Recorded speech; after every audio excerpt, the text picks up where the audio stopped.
Yo, what's up? And good morning. I love you. I love your space here, but you're so Europhobic. It's 4 o'clock in the morning, and I've stayed up all night just to listen to you guys. And yeah, about my PFP. Well, it's only I was only gonna do it for the weekend, but I'll probably have it for another week, and yeah, I'll promise you, I'll get back to the alien. It's like you said, it's my identity, but it's a temporary. We gotta join the hype and for temporarily, yeah, have some fun. So what's the firstly, Jimbo James, mate? What are you doing staying up this late just to listen to us? But yeah, second of all, so what is all the hype around the SNEC PFP? I'm seamlessly been hiding under a rock. So just fill us in. Well, I guess it's just spreading the word. It's all organic on Cardano. It's us, the people that have to spread the word about it. We don't have no VC fundings or all these millionaires on the ETH blockchain or whatever. And yeah, we got to do this together and come together. And yeah, so that's why I'm doing it at least. And yeah, I'm up late because I like your space here. I love the boss cats and yeah, like you said, the aliens. It's on Injective. Community over there sucks, man, compared to what we got here on Cardano and especially boss cats. So yeah, I guess yeah. Yeah, I'm trying to get some laser beams too. I'm not gonna lie. On my pimp cat. Well, I just posted the cat ski laser beams. I'm sorry, Sarge. Hey. We drank the Kool-Aid. Hell yeah. I didn't even know he posted this. This is dope. Awesome.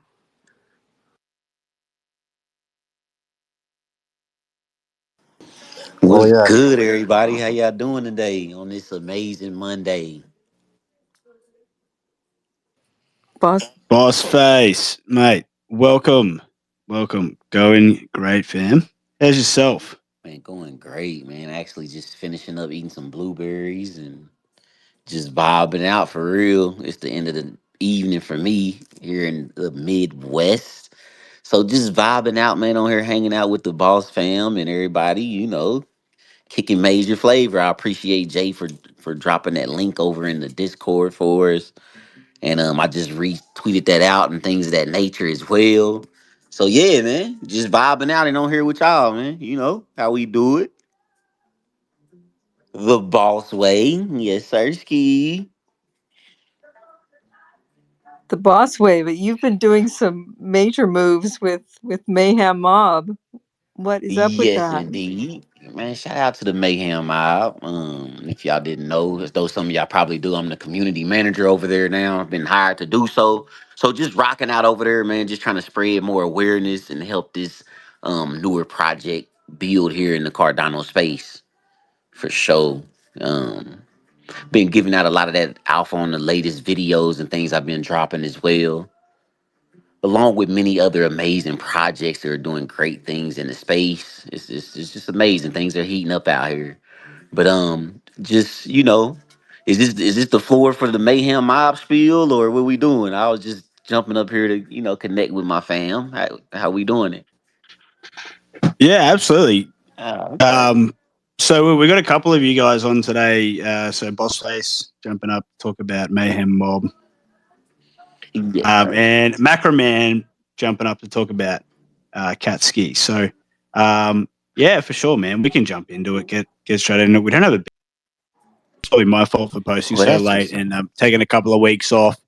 But I'd love to hear about it. And Clutchy Boy, he was telling me how excited he was. So yeah, let's get into it. And thank you, Jay Coco, for getting the guys on today. Yeah, Boss Face, we can start with you, mate. First, congratulations on the appointment of your role as community manager over there. That's super exciting. I'm super pumped for you, bro. That's really cool. Really, really cool. Man, thank you very much, man. Definitely something new for me, you know. It's been fun though thus far. Very supportive community, things of that nature. So yeah, it's been a fun thing, man. Adding that under my resume in the Web3 space. So that's pretty cool as well.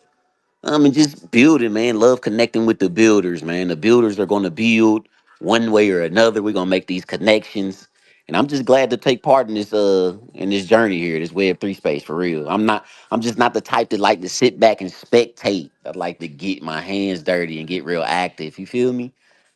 And it just relates to the person I am in real life as well. So yeah.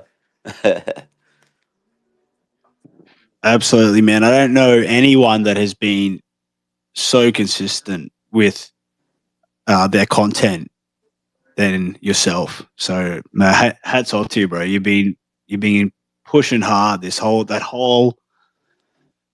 bear up until now. So it's great to see. So Super what's dope. happening at Mayhem Mob? What's the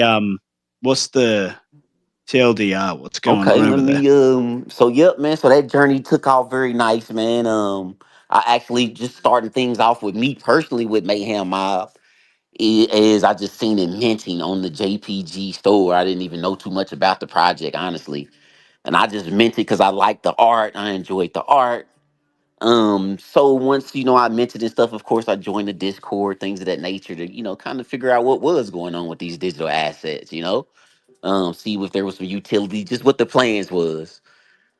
So you of course joined the Discord, got the vibing out, cool community. And then for some reason the community just got to asking for me to be a mod in the community for some reason. They just felt like I needed to be that guy. And I was like, okay, I mean that's cool. If that's something they want to do, they can reach out to me. But I just really blew it off. I really wasn't taking that serious, honestly, because I'd never done it. So, but later on, the team ended up reaching out, and instead of the mod, they ended up wanting me to be the community manager. Just after looking at my resume, basically looking at my past, seeing what I've been doing, like you said, just building, putting out this content, things of that nature. So it worked out well. We ended up having a meeting, talking some things over, making the proper connections and everything working out. And here we are today. And I'm with the team, the Mayhem Mob. We also are known as the May Fam. This collection started with our aspects. This is a art-based collection too, by the way. Like very into the art, pushing the handcrafted, handmade art and things of that nature. Um, so our first collection starts off with the aspects, which there were 1,500 of those.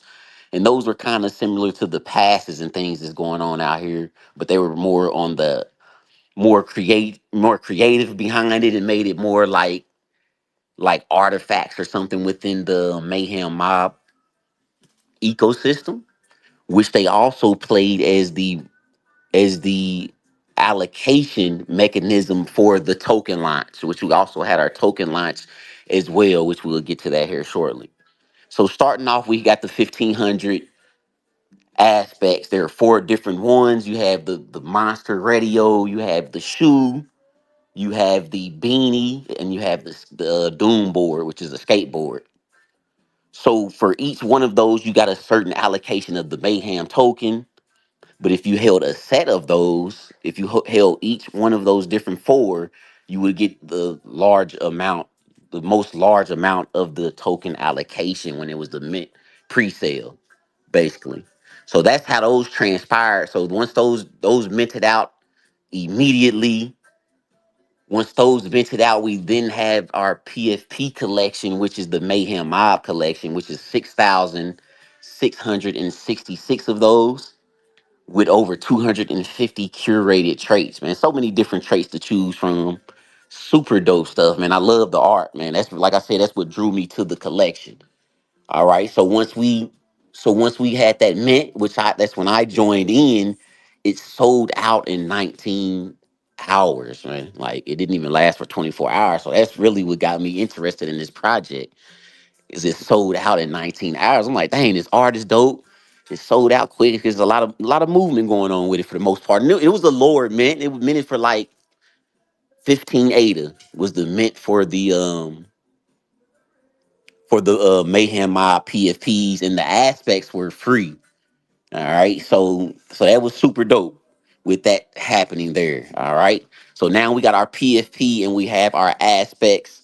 So both of those played a role in the allocation of our pre-sale Mayhem token. The aspects minted in January 2024. Then our PFP collection minted in February of last month at the beginning. So now that we had those in place, again, those played the allocation in our token launch, which then launched 2 weeks later. 2 weeks later, we had our token pre-sale. It went very smooth. And it was also in collaboration with our minting services, which we also provide at the Mayhem Mob. And that's one of the super things that I really like about the project that came along as the project continued to build, is we also provide services to the entire ecosystem.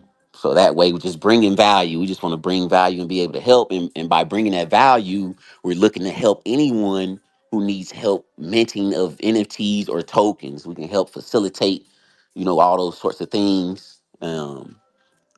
We are a trustworthy project, affordable, low cost minting services, and just making it affordable for people who want to mint small collections or just new to the space and don't have as much funding as some other people. And we just want to make that affordable and quality at the same time. So that's the service we're bringing. Plus, with our token launch, once we launched our token, it is on a few different spots such as MinSwap.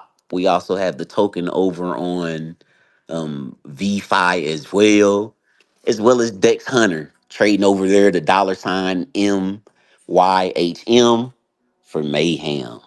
And right now we got a few use cases with the Mayhem as well. You can actually utilize 300,000 of the Mayhem and get custom art made by our artists at the Mayhem Mob, who also created our PFPs and things of that nature. All right. Matter of fact, I want to post that custom art up at the top. Give me 1 second here. And while I'm going to this art, do y'all got any questions, or do I need to re-go over something? Because I know I'm just giving off that spiel. Which I got. No, bro, that's Can y'all great. hear me You can clearly? keep giving off your spiel if you've got more.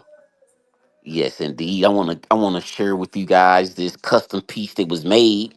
Just one of the use cases of the Mayhem token. Again, you can, and we're doing our staking as well. You earn your Mayhem token as well by staking of the PFPs and the aspects. Now that the collections are minted, the PFPs are they accumulate by the rarity and the ranking of the asset, and then the aspect portion of it plays as a multiplier for the staking. So with that being said, you collect your nice amounts of Mayhem token, and then you're able to utilize that to get the custom art made, which I just shared up at the top of the screen if y'all can see it up there, up in the Jumbotron. So yep, Yeah, she's just loading up. it's still Not quite there for us yet. okay, still loading up. It should be there soon. But you basically can utilize the tokens. You'll get in our Discord, create the ticket, and then basically apply for custom PFP art. And they can and our artists will make it however you want it, and you'll get it back in PFP NFT form and all those sorts of things. And that's for people for the custom art lovers and stuff like that. Which that actually leads into what we have coming up next, which is to bring more awareness on our services that we provide, again, which is affordable, low cost minting services of NFTs or tokens. And one of our ways to showcase that is we're looking to do a collaboration drop with 20 to 25 different projects here in the Cardano space. Um, and what's making that so cool though, um, is we just want to unite the people who enjoy art and stuff like that, and then also bring more utility to projects that has their has their own token. For instance, like the boss token or something. For instance, if it was released, be able to use the boss token, or even Snet, for example, to mint the upcoming collection with all partnered projects. So basically, multiple artists coming together and creating a super dope collection, and the collection will be able to be minted by all partnered projects tokens, if you see what I'm saying. Um, so yeah, super dope stuff like that is in the making, and that's coming with our Bedlam collection. The Bedlam collection is a special collection that we label as the new era of PFPs for Cardano, a special type of collection new to the eyes of Cardano, where every NFT will be designed as a one of one by the use of rare and special traits only. It will be a collection of 3,333 with much higher trait counts than our previous drop, the Mayhem collection, which had roughly around 500 different traits with that one. The forbidden aspects and the Mayhem Mob PFPs will play a role in securing whitelist and minting of this collection. The project will be mintable in Mayhem token, so it's basically free. For instance, if you own PFPs or aspects and you're staking them, our staking site is on the Mutant Labs. If you stake over on the Mutant Labs, your Mayhem PFPs and aspects, the tokens that you earn, you can also use that to mint for the upcoming mint, along with other tokens that will be a part of this mint. All right, which we'll get into an example of one of those here shortly. All right. Um, so there will be many other native coins in our upcoming partnership. All right. So with the Bedlam, would include with this part of the collection will be the PHTR system. All right, 90% of the royalties will go back to the holders, and 10% will be dedicated to buy back and burn the Mayhem token. All right, more utilities is definitely coming, and 20% of the total funds will also go straight to the Mayhem art coin. All right, so we are one of the dope things about this is we're still open and looking for projects to collab on this upcoming collection. So I definitely want to connect with like J. Coco's and things of that nature. These artists is out here who can help, collab and curate some of these super dope traits, and then it'll also showcase their art skills and things of that nature as well, guys. So that's gonna be super dope. Um, we will be giving perks for our partners to mint via their native tokens in exchange of our NFTs. Each partner project will also be giving us 5 of their requested traits that can be seen in the Bedlam collection. This is our idea to unite art lovers and show how creative Mayhem Mob is and how creative this partnership will turn out once we release this collection within the space. And then everybody seeing all these different, communities and artists coming together on one collection, guys. That's the goal that we have here with this one. Um, and this whole collection and mint will be facilitated by the Mayhem City service of our minting, and that will also showcase our talent and how flexible we are making this mint happen. All right, within this space. And then another super dope thing about the mob is we also have collaborated with the House of Titans, and we're able to stake on the stronghold NFTs as well to earn passive rewards and ADA, as well as their native tokens and things of that nature. So that's another dope partnership that we have, that comes along with owning these Mayhem assets.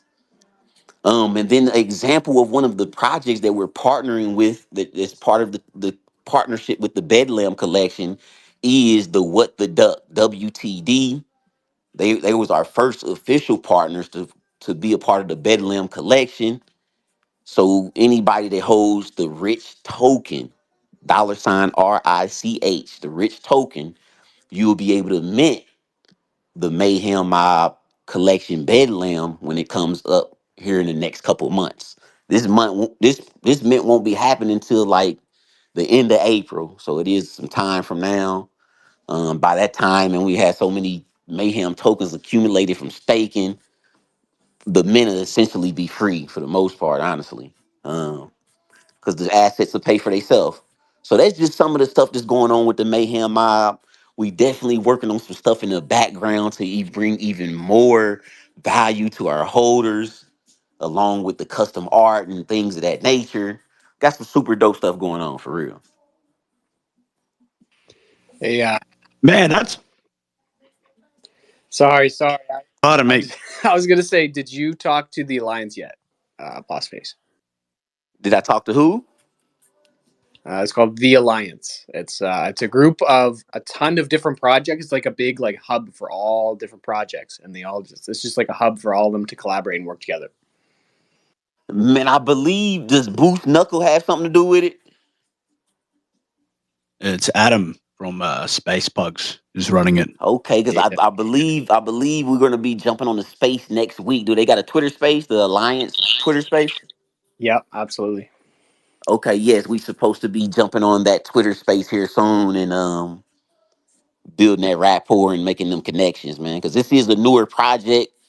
And like I said, we want to definitely get out here and go on tour on these Twitter spaces, get the name out here, make sure people know the founder and just things like that. Because the foundation is laid for the project. It's pure transparency. You can go into Discord and see where tokens been burned and just everything. All the transactions and things are there. Um, and we just having fun and bringing mayhem to the Twitter spaces and social medias and everything, man. For the most part, just having fun. People who enjoy art coming together and just doing something in the space for real. So yeah, I'm No, I love definitely it, man. And I can really tell your passion from the way you're conveying yourself. So it's great. You're doing a good job as a community manager, being out here promoting the project. I love to see it. man, I Um, appreciate that. guys, just before we keep going ahead, I'm just going to ask Boss Face some questions, but please just drop down to the box there, retweet the room, give us a like, say GM or whatever. Let's get some more people in here. We've got some good conversation happening here with Boss Face, and we'll have Macro Man up in a minute too. So Boss Face, Yes, uh, Sirski. there's a lot to unpack there, Yes, it is. my man. So let's just start. My one question is about the team. Who's the founder, and how many people are on the team? What are we looking at there? Okay, the founder is Blaze. In the Discord, he's the master shredder. That's Blaze. He's the one who, created the project and things of that nature. Then you have Ibiza. He's a mod. You have C4 Vito. He's a mod as well over there. You also have Six City. He is the facilitator of the Mayhem City services for providing token and NFT launching. Then you have EXO, who is the artist. And then you have me, Boss Face Crypto, the community manager. That's the team thus far. And then we do have, our back end dev team and stuff like that as well. Awesome, man. All right. Then my next question, I was just Before we move forward, a little bit confused about do you the. see the custom art at the top? Yes, yep. Hold on. There's a few things up there. Hold on. Not from you. I've only got. Oh, this. Yeah, Santo. This is it here. Is it? Yes, that's a custom piece of art that you can get done by using the Mayhem token. And you can get it. So okay, how did that art originate? Like originally, like is this like a one of one, or did he have his profile picture that looked like that, but then they've custom made it to be a little bit different? Right. So the customization is definitely based off our PFPs. Like if you see my PFP, that's an actual Mayhem Mob PFP right there. So the style of the art for the custom art is going to be the similar style that anime Naruto type of vibes, but it's whatever you want on it trait wise though. And this is how this particular family member wanted his custom art created, which is pretty dope. I like the vibes of it. It's hand drawn, give you that 3D vibe. Look like you can see the red stuff floating in the sky and things of that nature. So does that then add on to the overall collection number? Is that adding additional assets into that pool? No, sir, that's a custom art, so that goes directly to that owner there. That's just a custom piece. It does not go to the Mayhem Mob collection. Oh, okay, gotcha. Cool. Yep, that's Sweet. a Santos piece or whatever he want to name it. Yes, sir. Yeah, no, man, very nice. I love the anime art style. Big fan of anime myself. That's what's up. The next thing I was wondering was just the minting of projects and using other tokens. Just a little bit confused. If we can kind of unravel that a little bit.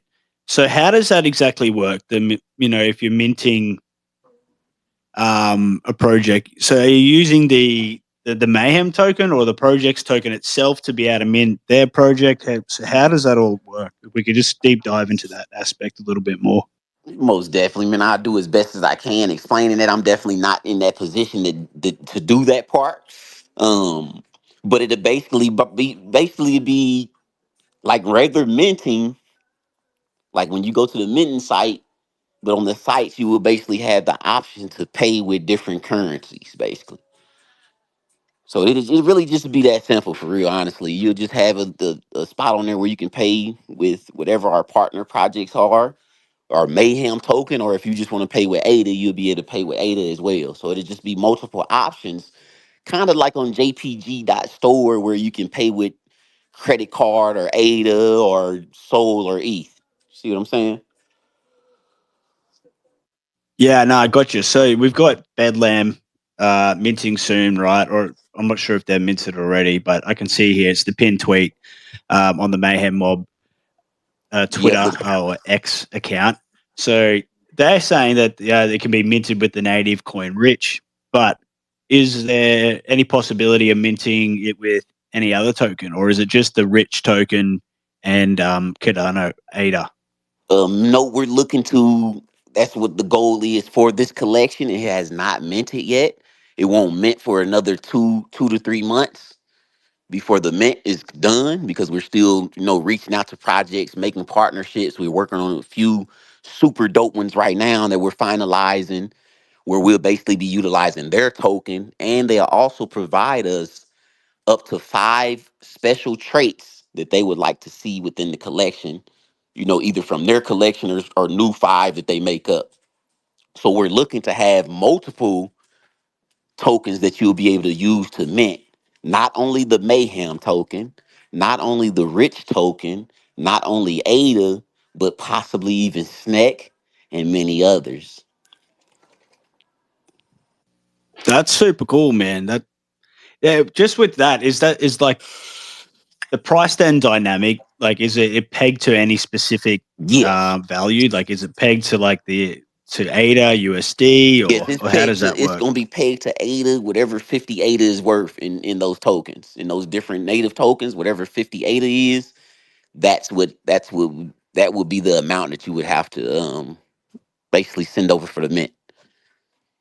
So it'd either be 50 ADA or it'd be 50 ADA worth of SNEC, 50 ADA worth of rich token, 50 ADA worth of IAG, or whatever the case may be.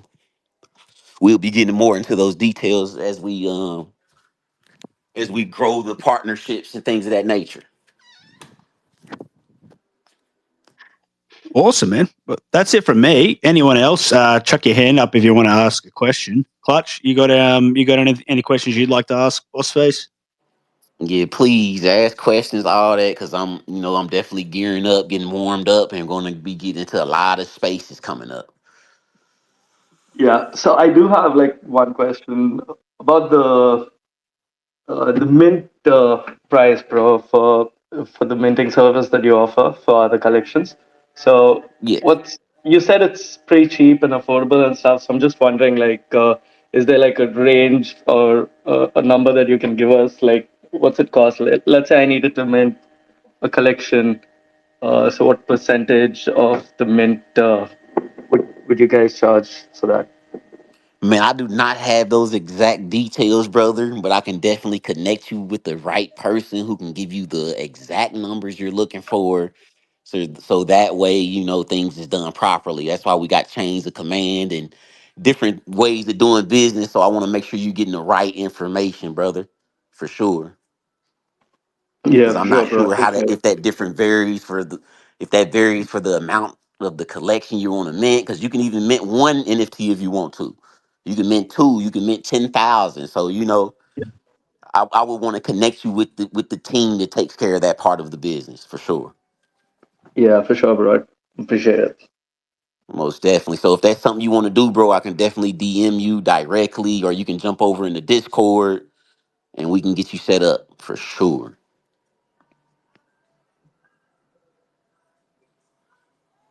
Because that's one thing we want to make sure we do is helping and provide and bringing value to the community, to the entire ecosystem, not just Mayhem Mob, but we're bringing the mayhem everywhere. Yes, Sirski, the major way.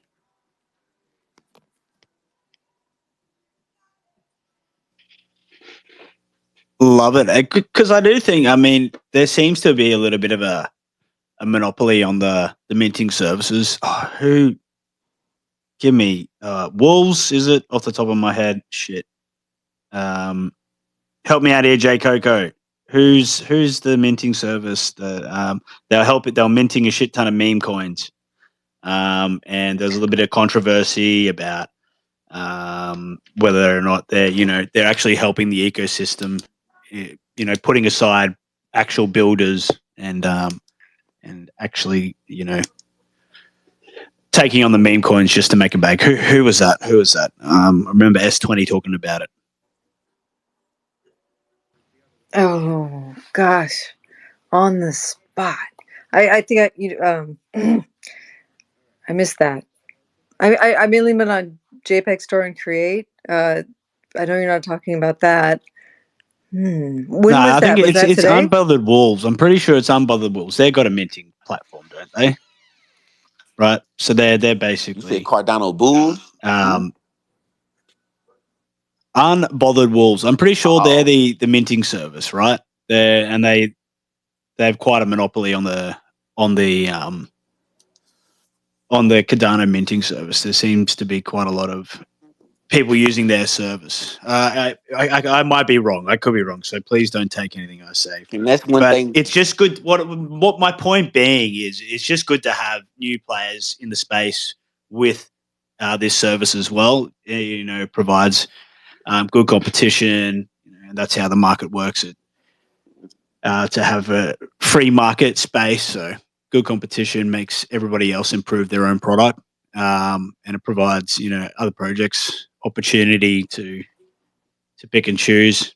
But yeah, it's also great to see that you know unbothered. I'm not unbothered. Mayhem Mob. They're thinking ahead. They're thinking, all right, how can we from the get go? How can we start making some revenue, not just relying on royalties from our collection to help fund the project. So Exactly. that's really good. Good to see. Man, thanks, brother. Yeah, there's a lot more utility to Mayhem Mod than I realized. So this was really really good.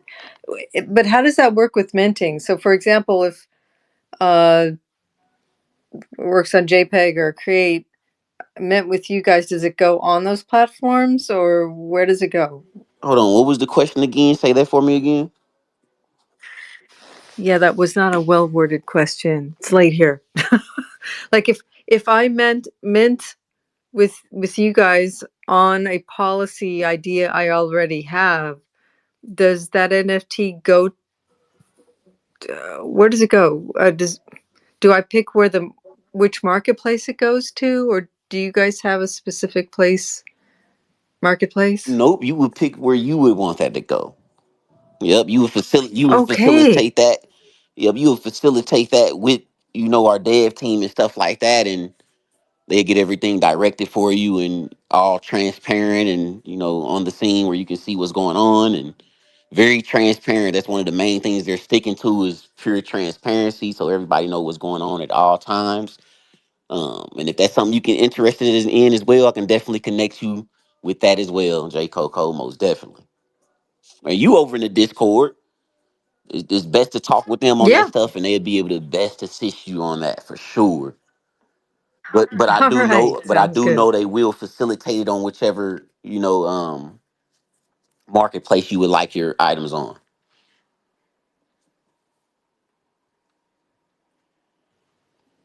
Appreciate that. You're welcome. No problem at all. No problem at all. And that's one thing we want to stick to for sure is definitely bringing that service to the space because that's just longevity behind service. Especially when you put the community first. So yeah, man.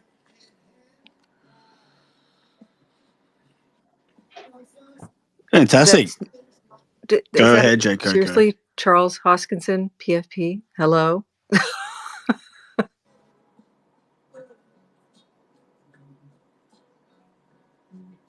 You said Charles PFP. Any other questions y'all got though? Because I know it was quite a few things. One of the things I am excited about is definitely that partnership with House of Titans as well. That's pretty dope. Being able to get in on some of those whiskey and mining rewards and all those sorts of things. What's up, man? We got Big Boss Man in here, man. What's good? Is it really him? Is that the big boss? Man, Seriously, I is guess think it? it what? is. That's We fucking love you. man, major love to Charles, Charles, man. my man, welcome Yes, to the stage. Sirski. Welcome, brother. How you Yo, doing what? today? I was a little lonely tonight. I figured I'd come and see what you guys were doing. That's Amazing, crazy. amazing. Hey, you just made the evening This better. is like best night Let's ever. go. Major facts. So Yeah, what's we up, just in Charles? here Have you vibing. found? Yeah, yo, boss, guys, go ahead, bro. Sorry.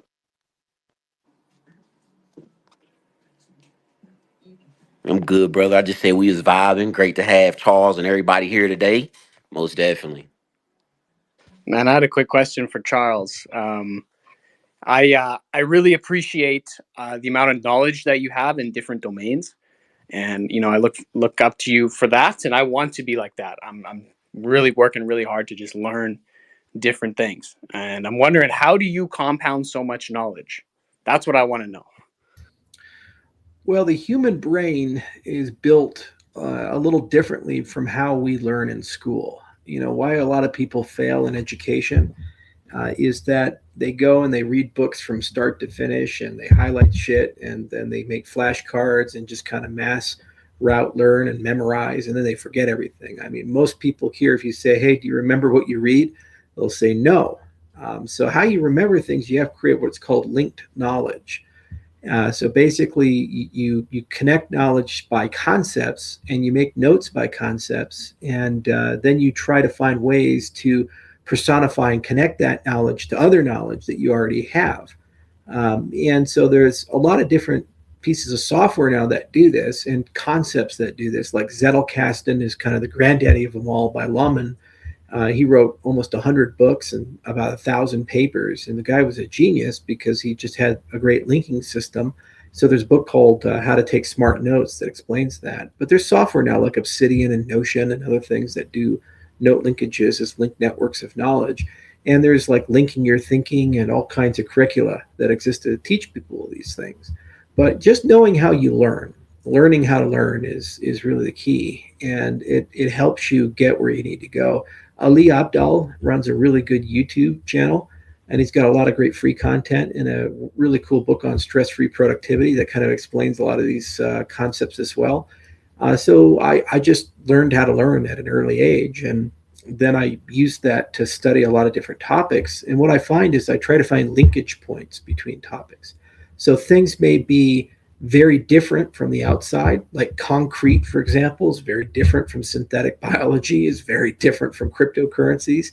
But then I find a way to connect all that together, and then it helps me kind of understand and relate these topics. It's one of my favorite things. The broader term for a lot of this is called PKM, personal knowledge management and linked knowledge. And there's just a lot of now good books and things. There what weren't 10 years ago. That stuff you had to kind of go into the weeds and discover it for yourself.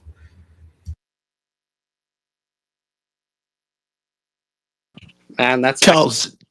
No, last question. go ahead, Macroman. What is the tablet that you use to write notes for your whiteboard videos? I've been looking for something like that, and I'm like, man, this guy's got the best one. He's got a.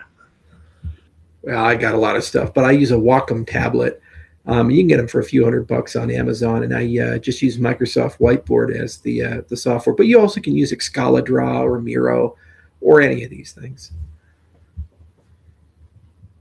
Awesome, thanks, man.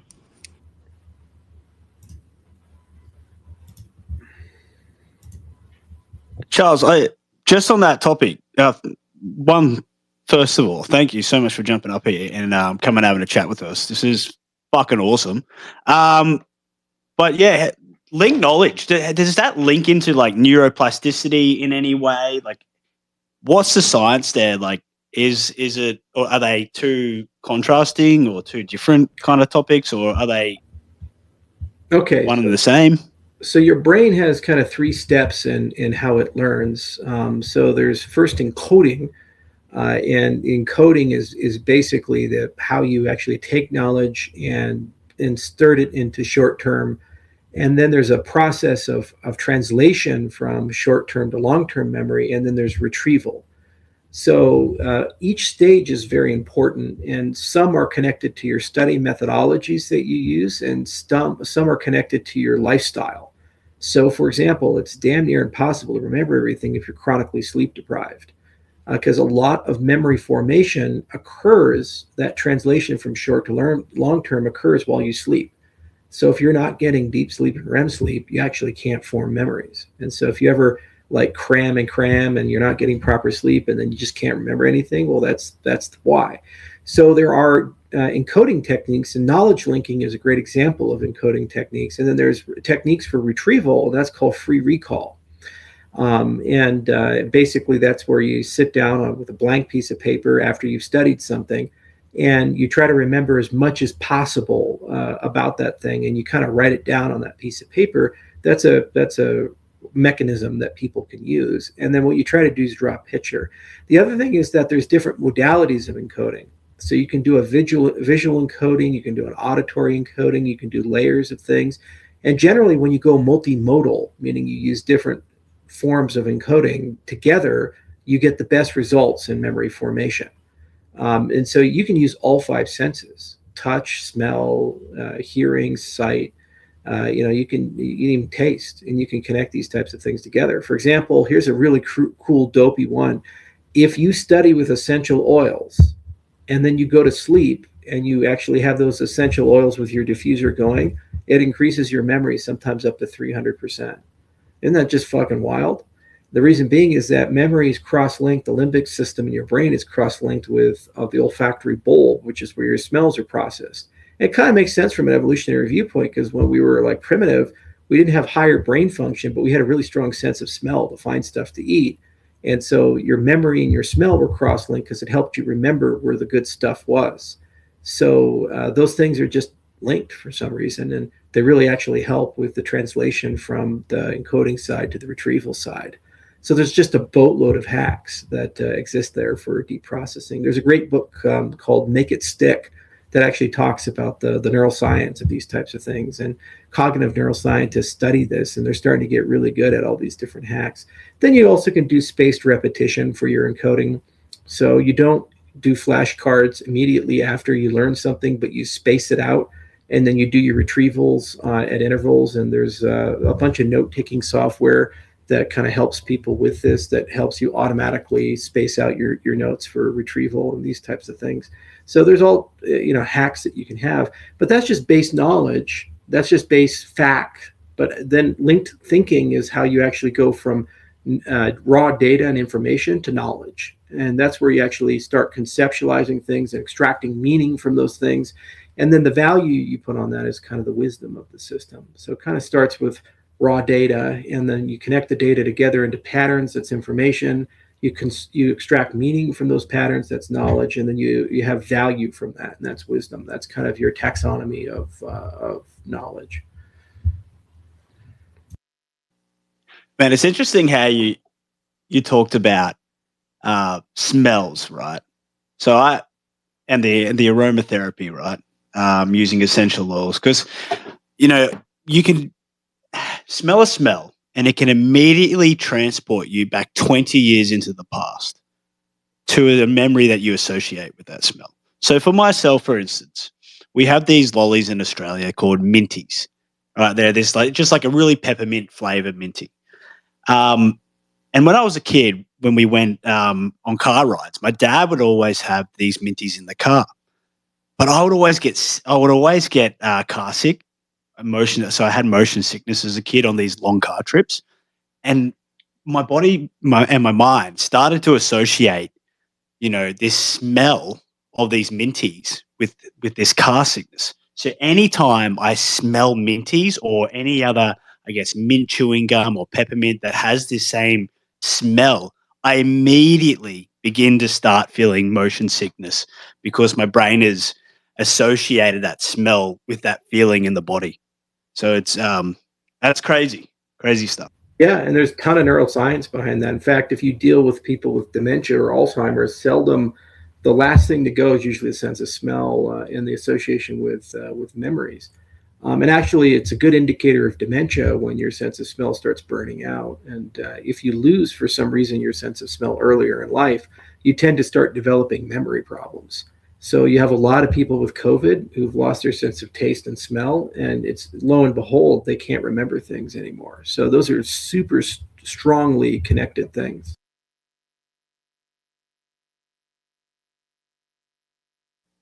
Unbelievable. Clutchy boy, what do you got to say, mate? We got Charles up here. Anything you want to ask? You're probably wetting your pants right now. Bro, honestly, I'm just fanboying so hard right now. I have absolutely nothing to say except, Charles, you're a fucking legend. Maybe follow me back. I think, I think that's what you should do, bro. You need to follow me back because I've been following you for a while now. And What are you talking about, man? I'm already following you. no way. Oh, bro. Fuck, I have no words, bro. Like, if I'm gonna run a giveaway for let's say 100 ADA. How's that sound? Yeah. So like and retweet page You do and whatever you want to do. yo, Charles, it's great having you here, Clutch, man. wait a second. 100 ADA. You just told me how fat that airdrop was you got the other day off that portal airdrop. So, man, I'm pretty sure you can give away a little bit more than 180, you cheap bastard. Bro, shut the fuck up, Sergeant. Just wow. All right. I don't know if we hit like a lot of fucking retweets, then I'll double it. How's that?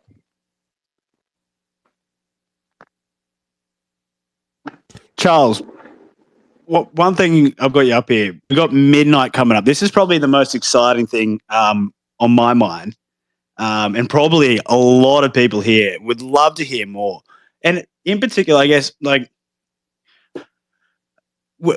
the gaming narrative is a big narrative leading into this bull cycle. What could we see? Like, how could Midnight, I guess, empower projects that are focused on gaming? Well, the core about Midnight is the ability to keep a secret. That's what a blockchain can't do right now, and Midnight can do that. And so that's a requirement for real world use cases. When we think about any business, there's a private side and a public side. And so, for example, let's say you run a McDonald's. Well, how much do you pay your employees? How much does each employee make per hour? How much overtime did they get? When would they get their sick days? When did you have a disciplinary action against your employee? A lot of that stuff is probably private to the public. Even if it's known within the management circle, it's obviously not on your front door that you disclose. And that's like simple business, like McDonald's. Well, what about a complex business, like, for example, the defense industry? You got, I own a Black Hawk helicopter, and there's all kinds of new, cool, interesting things Sikorsky's doing for the military. None of that is public. Even in the helicopter world, they kind of keep that stuff very tight-lipped and secret. So that's just how business is at every level and every scale. So blockchain is kind of deceiving because they say, oh, blockchain is going to run the whole world. Oh, but by the way, we can't keep a secret. Everything's public, transparent, auditable, time-stamped. That's awesome, but it means that all the private stuff actually has to go on a centralized server somewhere. So how is that decentralized? So what Midnight does is it gives you the ability to do both sides at the same time, but keep it decentralized. It's a pretty powerful concept, which means that is the bridge between the legacy world and the DeFi world, and it's the single most useful and valuable thing. Is coming to Cardano, powered by Cardano. So I'm super excited about it. I think it's going to be awesome. You mentioned games. Let's say we're playing a game of poker. You have a public and a private part. There's the shuffled deck and your personal cards. You don't want those public until they've been dealt and they've been called, right? So during the game, you want to keep those private. So that's the private component until the game is over. That round is over, and then you show your cards. Well, that then goes from private to public. And you want to make sure it's a fair game because you don't want the shuffling being done on a centralized server. Because what if Bob owns the centralized server? He's going to go tell Bill, who's playing against you, who's his best friend, all your cards, and then they know all your hands. So you need that to be decentralized in order to win. So it's a very simple example, but turns out that covers a huge amount of use cases in real world business from everything you can imagine. So we're building it. We've been building it for 6 years. It's super fucking complicated. There's tons of moving pieces to it, and the math is super hard, and it makes my head hurt. But we've learned a lot along the way, and we've gotten it to a point where we've rolled together a lot of very expensive and extremely powerful technologies, and Cardano will be best to market with this capability, and we'll be able to sell this capability to the Ethereum ecosystem and the Bitcoin ecosystem and many others, which will bring a ton of cross-chain traffic into the Cardano network. So I'm very excited about that. And I think it's going to open Cardano up, and what will end up happening is there'll be a boatload of people that don't even know under the hood they're using our technology. They're just using it for some privacy component that they need in their application. Love it. Love it. Boss Face, over to you, my friend. Yes, Sirski. What's good, man? This is true pleasure right now. Um, First off, man, I got a couple things real quick for Mr. Charles, my brother, the uncle of the space, all those sorts of things. Definitely love to talk about the midnight and everything, man. But I follow you, man, so I hear that stuff a lot. And I just want to know, man, how are you, Mr. Charles? How are you personally? How you feeling, man? You feeling good? You've been doing the ice baths and all sorts of things, man. How are you feeling, sir? Oh, I feel great. And thanks for asking, man. I really appreciate that. I've been trying to zen out as much as possible. You gotta meditate every day. I got this cool new thing. It's called a neural visor. It basically uses light to knock you into a psychedelic trip, so you can microdose with it every day, and Wow. you get to do some crazy shit there. Haha. Yeah, I know, right? Yeah, and now everybody interested. But no, I always experiment with these newfangled brain computer interfaces and performance enhancement. I was just talking to Peter Thiel's people the other day, and they want me to invest in the enhanced Olympics. So that's interesting. It's like Whoa. Olympics, but they allow you to dope. So it's like they don't drug test. It's a free for all. And I was like, man, that is the best and Oh, worst that's idea I've ever heard in my life. all That's a in one. crazy. Balling all in one. I know. I was like, Exactly. and they're like, "Do you want to invest?" And I was like, "Man, this is either going to be the most fun or the worst idea. There's no fucking middle ground with that one." So I'm fun, still doing the cold plunges. That's pretty cool. I got a venture that's doing bioluminescent plants, and so we got glow in the dark plants. So that you just put them in your desk, and it's like having a light bulb on. And so one of the Oh, things we've been cool. trying to do is figure out how to license that technology so we can have glow in the dark weed. That's going to be cool, and it'll glow Ah, that's different gonna be colors based cool on the as THC shit. content. Some real Area 51 type shit going on right there Well, with the it's glow in good the for the dark. growers, though, man. Man, 'Cause put me on the list, man. I need a dose, yeah, everybody does, man. but it's good for the growers because you can make it glow different colors based on the THC content. So if it glows like green, it's light, and then if it glows red, then it's like really, really, highly saturated pot. So there's some practical applications. They're called sentinel plants. So we're doing that. We just got our first plants to glow in the lab, and we'll be able to broadcast that in a little bit. So a lot of shit's going on under the hood. I got my anti-aging clinic up in Gillette. We got 6,500 patients and a lot of primary care doctors, and we're going to start our first clinical trial to combine hyperbarics and stem cells together. And we think we can turn back aging 5 years to 10 years and also heal like traumatic brain injuries and joint injuries and all kinds of things. So we'll have some announcements there in a little bit. But that clinic is growing by leaps and bounds. It's about 10,000 square feet right now. It'll be about 40,000. The bison are doing well. They haven't killed me yet. We're just about to bring down some wood bison, and with any luck, we could start a de-extinction program next year using the wood bison to bring back the Latafron bison, which is an ancient bison that roamed Earth Ancient 11,000 bison. years ago. Oh wow. Oh Yeah, wow. yeah. Yeah, So, it's a lot of stuff going on under the hood, oh, man. and my Boss helicopter, man. y'all see my Black Hawk? My helicopter. I tweeted it the other day.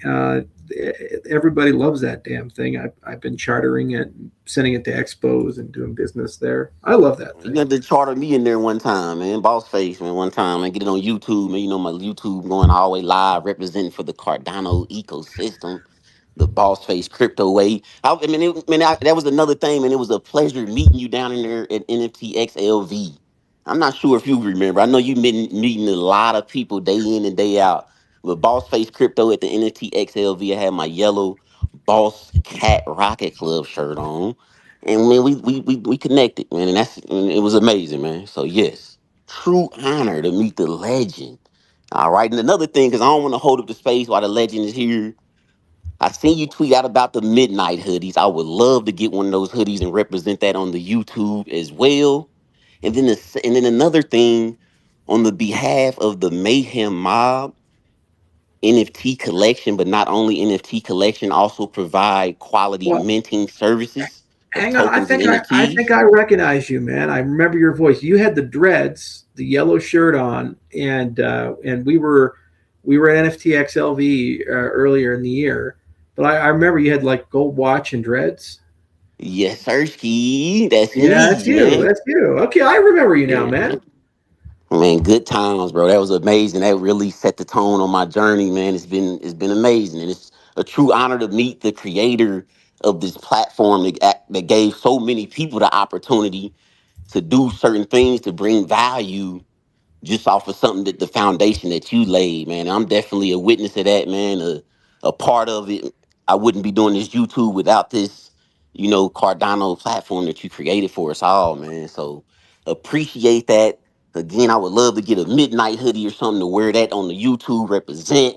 Also, on the behalf of Mayhem Mob, with quality minting services, man, on here on the Cardano blockchain of tokens and NFTs, man. I want to gift you something as well, bro. Well, So I we need to appreciate connect on that. that behalf. We need So what to I'm going to connect on that. do is we're going to create a forum on Lace Wallet, and if you create a Lace Wallet and fill out the form, we'll submit it, and we'll randomly pick 1,000 people, and those 1,000 people will get like really nice hoodies, and I'll try to sign all of them.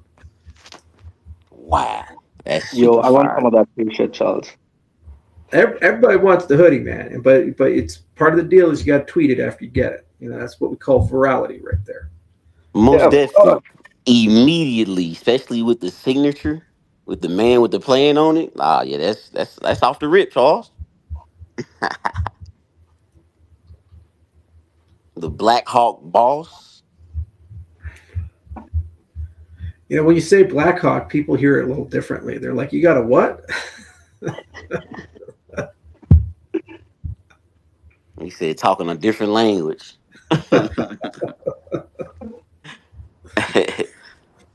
Super dope stuff, man. Well, it was a pleasure speaking with you. Again, I would like to connect with you and gift you something on the behalf of the Mayhem Mob. We would like to do so. So, however we want to do that, I would love to do that for you, brother. Have a great day, great week, great life. Turn up. And we going to meet again. Take care, boss face. I'll see you soon. Appreciate you. Peace.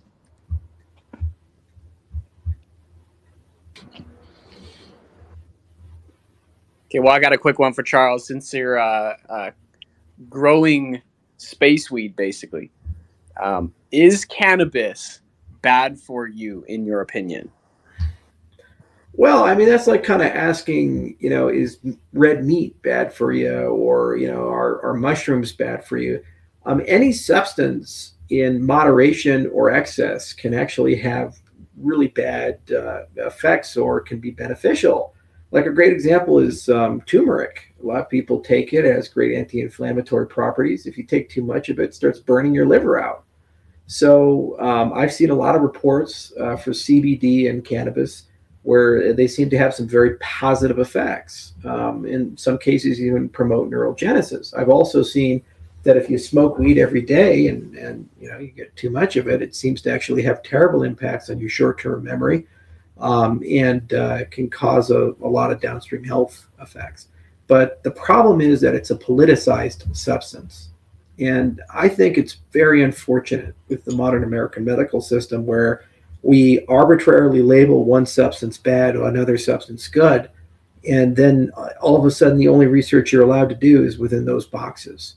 So a great example would be psychedelic mushrooms. There's overwhelming evidence that they're useful for the treatment of depression, end of life issues, and PTSD. Yet, technically speaking, it's as bad for you as rat poison. Actually, rat poison is a prescription drug. We use it, for blood clots. So apparently, that's better for you than psychedelic mushrooms can be, even though it can be transformative. So the American drug industry, it's all about who makes money. It's not about what's best for the patient. And it's just the truth, and we all know it. And anybody tells you otherwise, just a bought and hatched shell.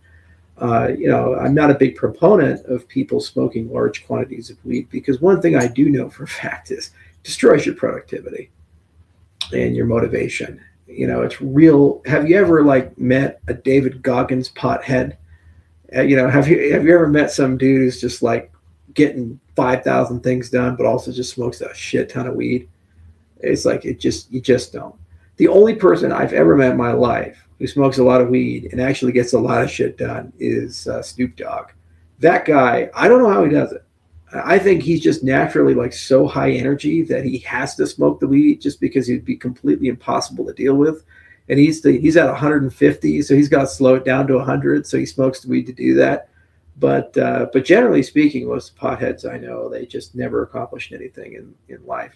So that's kind of my umbrage. You got to remember, I went to CU Boulder, and I'm CU Boulder, it's 420 is a holiday there. It's a very, very pot-friendly campus. And Boulder has always been known that way. It's kind of the same as Berkeley. So that's my view on it. I don't have any strong opinion one way or the other. And it is fun, to bring people in through different angles. And so if I sit and say, hey guys, we're going to go do this super cool, awesome, super duper supply chain DAP. And you're like, okay, yeah, cool, whatever. I come and say, guys, we're going to do glow in the dark pot and it's all going to be on the Cardano blockchain. You're like, holy shit, fucking yeah. Tell me more about that, man.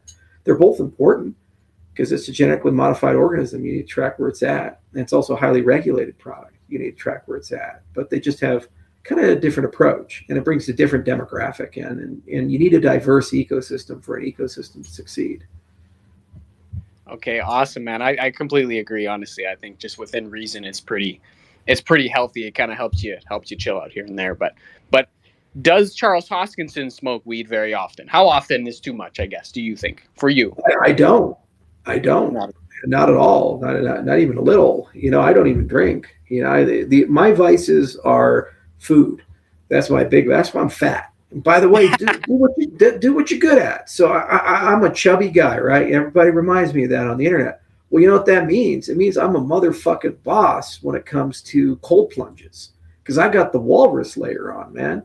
So I can go in there. You got all these thin guys, they get in the cold plunge. You're like, holy shit, that's cold. And I'm sitting there and they're all nice and comfortable, 4 minutes, 5 minutes. I'm like, what's up, man? I got all the insulation. I'm good to go. So you see, just always got to think what assets do I have and why am I good? Like the Vietnam War, if you were drafted, you're 4'11", 5 feet, they'd be like, oh, we got something for you. Don't worry. They're called tunnel rats. These guys, they'd give them a pistol and a flashlight, and they'd send these short dudes out into the Viet Cong tunnels, and they'd actually have to go and spelunk the whole network and figure out all the stuff. And it's one of the most dangerous jobs. So there was all these short dudes that were just hard asses, that were just the ultimate badasses. And so they were kind of the scrawny kids that got picked on in high school, and they come out of Vietnam and they're more dangerous than a damn Green Beret because they're just crawling around tunnels. It was the same World War II when they built all the bombers, like the gun domes that they had for the B-52s. You couldn't put a normal guy in there. You had to be like 5'2" to fit into that gun dome. So everybody, you just gotta find your role for your physical attribute. Man, those tunnels are tiny over there in Vietnam. I didn't even want to go the second time when I took my missus to Vietnam because I get really claustrophobic going into those things. They're tiny.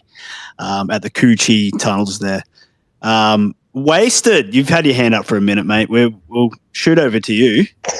Yo, what's up?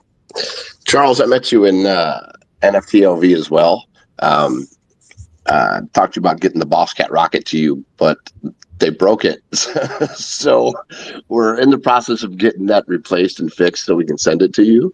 But I just got to say that I fucking love that you made my homeboy here, Clutchy, all giddy like a little boy. That was amazing. Made my night. And I've been growing since like the 90s. So if you want to have a pilot program for that glow in the dark weed you got over there, I'm in Michigan, which is a legal state. Hit me up, bro.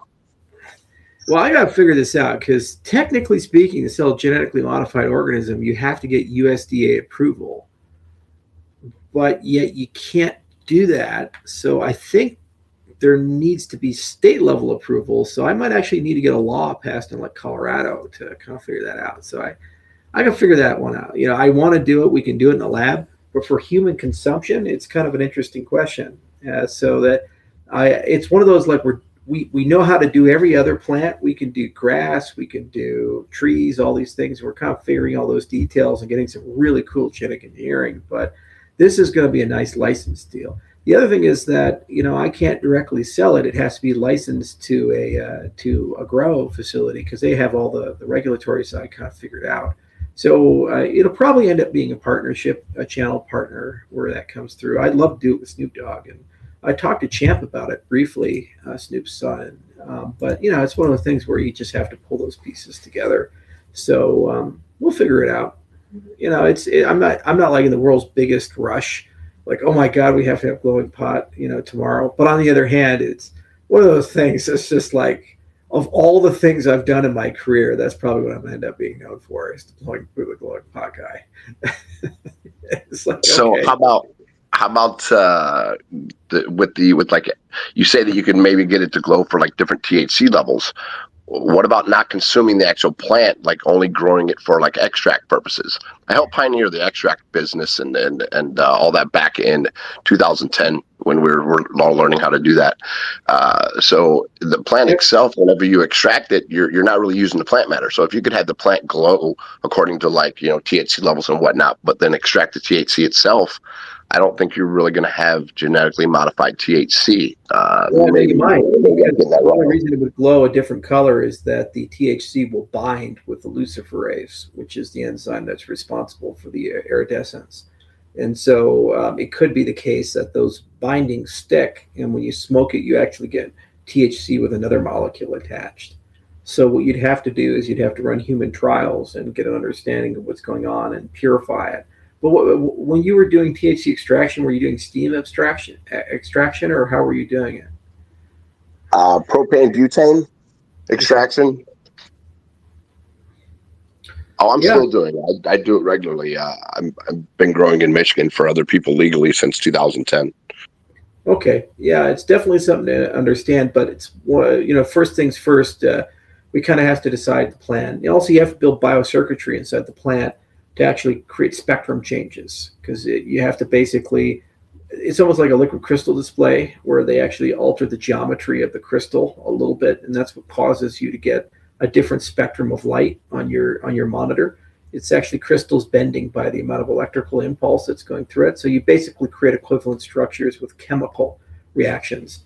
And it's conceivable, but it's a lot of inorganic chemistry that you have to kind of figure out to do that. We'll get there at some point. But sentinel plants in general are very intriguing because we want to use them for safety purposes. Like imagine you're at a coal mine in West Virginia, and you could get a cave moss that is inert, but if it's exposed to methane, it glows red. So the miners, if they notice that the walls are starting to glow red, they're like, "Oh, we got a natural gas leak. We got to get the fuck out of here because it's going to blow up on us." Yeah, that's super helpful. How long has you guys been working on something like this? It doesn't sound like it happens overnight. I mean, that seems like it takes a while. I know. I get so much shit for doing nothing. 18 months.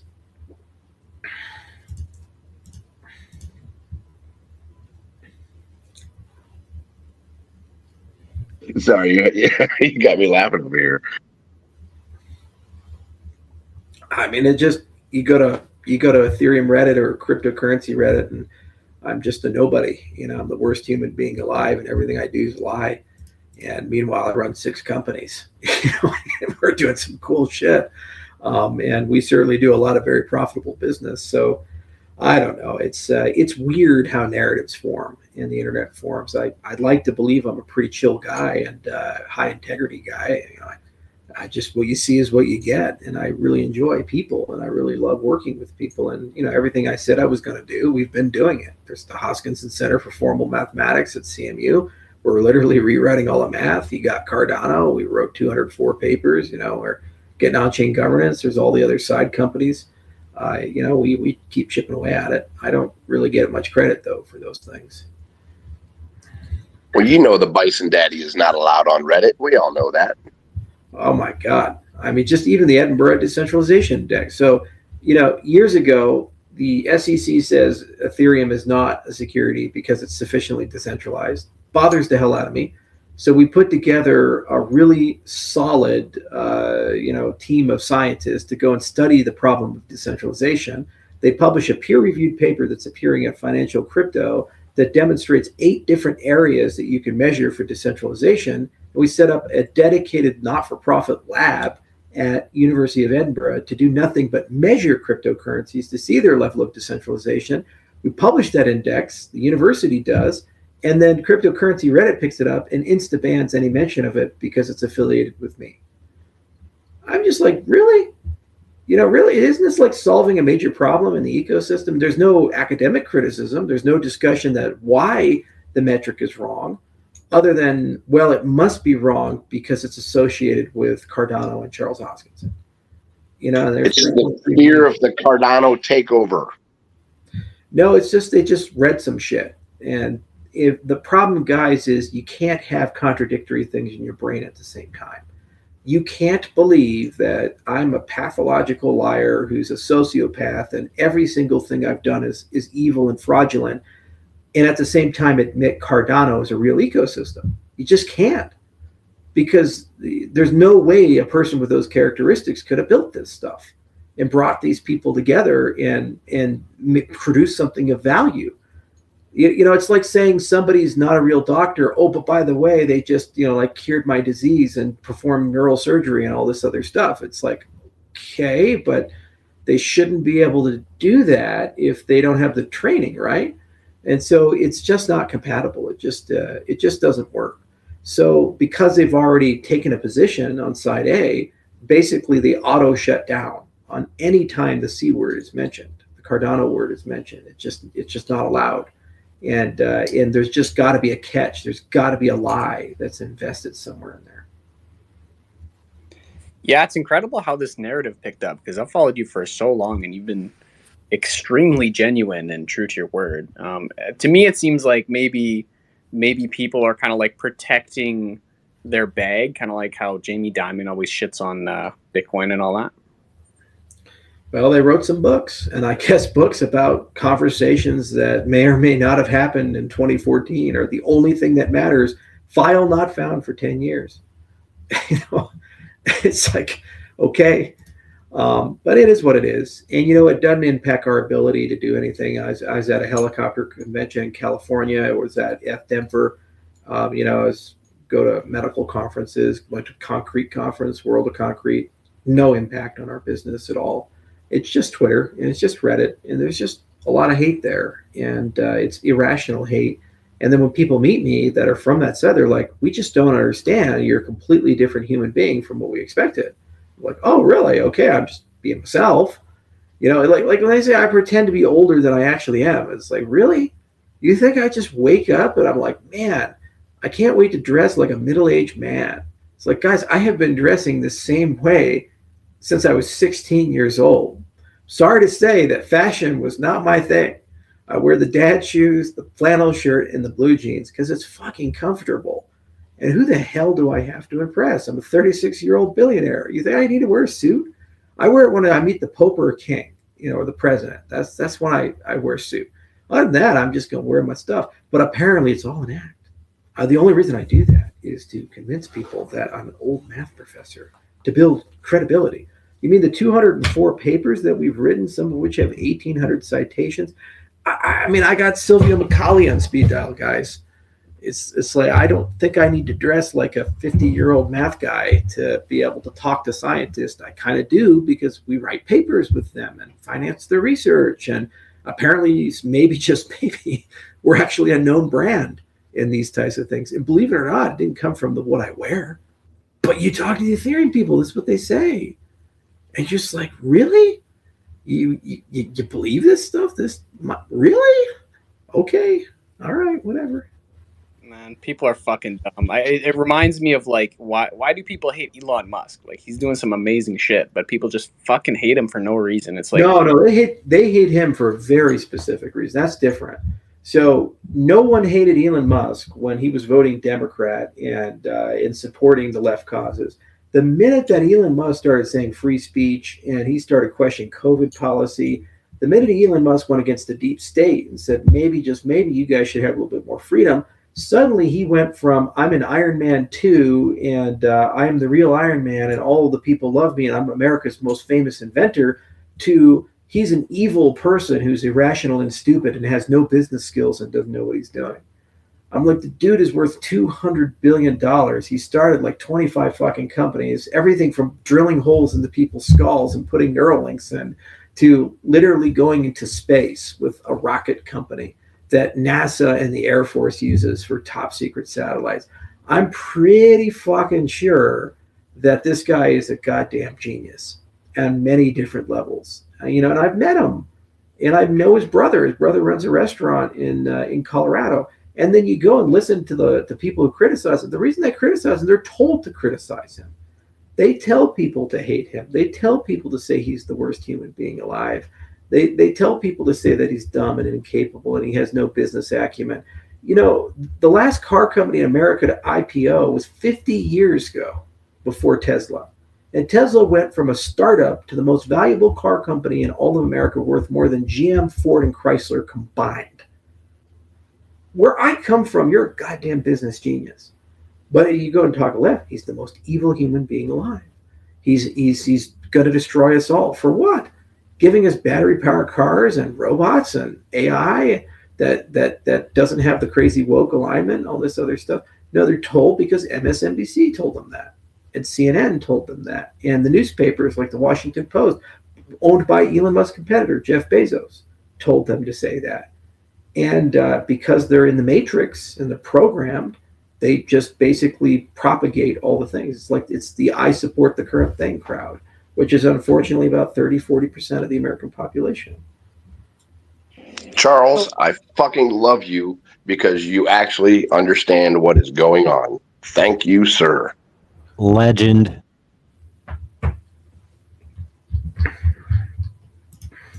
I was just going to say that. And hang on. And I kind of take offense to that 50-year-old math guy, Charles. I'm 50. Well, are you a math guy? Kind of a math guy.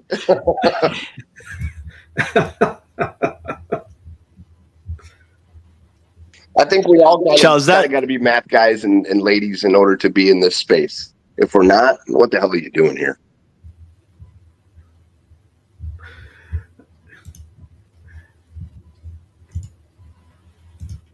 Charles, no need to fuck with your fashion, my friend, because look, you've got so many decisions to make in a day. Having to worry about changing your style just to appease a certain minority that's fighting on the internet just doesn't make sense. Well, I mean, in my opinion. So you keep it doing was you. Even referenced in the books. That was the craziest part about it. It's like he wears flannel shirts and has his passport in his front pocket.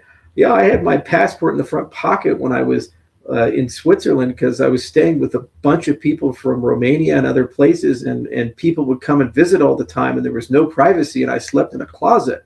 And I was worried that my passport was going to get stolen because people who were couch surfing would take it. Yeah, so that's kind of why I had my passport in my front pocket there, guys. And I literally did sleep in a closet. And this goddamn guy named Herbert Sturchy, we stayed at his apartment, 10 of us in a fucking one bedroom apartment. And I slept in the closet because that was the only place to sleep. And he would get up every morning at 5:30 in the morning wearing this damn purple mesh thong underwear, just the underwear, open the door and be like, "Good morning, Charles. Time to come out of the closet." Like that was my lived experience, for about 2 weeks. And I was like, "Herbert, I love you, man. Get that thing out of my face." It's you get hard. And it was a tough time, and everybody was paranoid as hell, and half the guys were on drugs all the time, and it was not a healthy work environment. And I guess that's the credible source for who Charles Hoskinson is.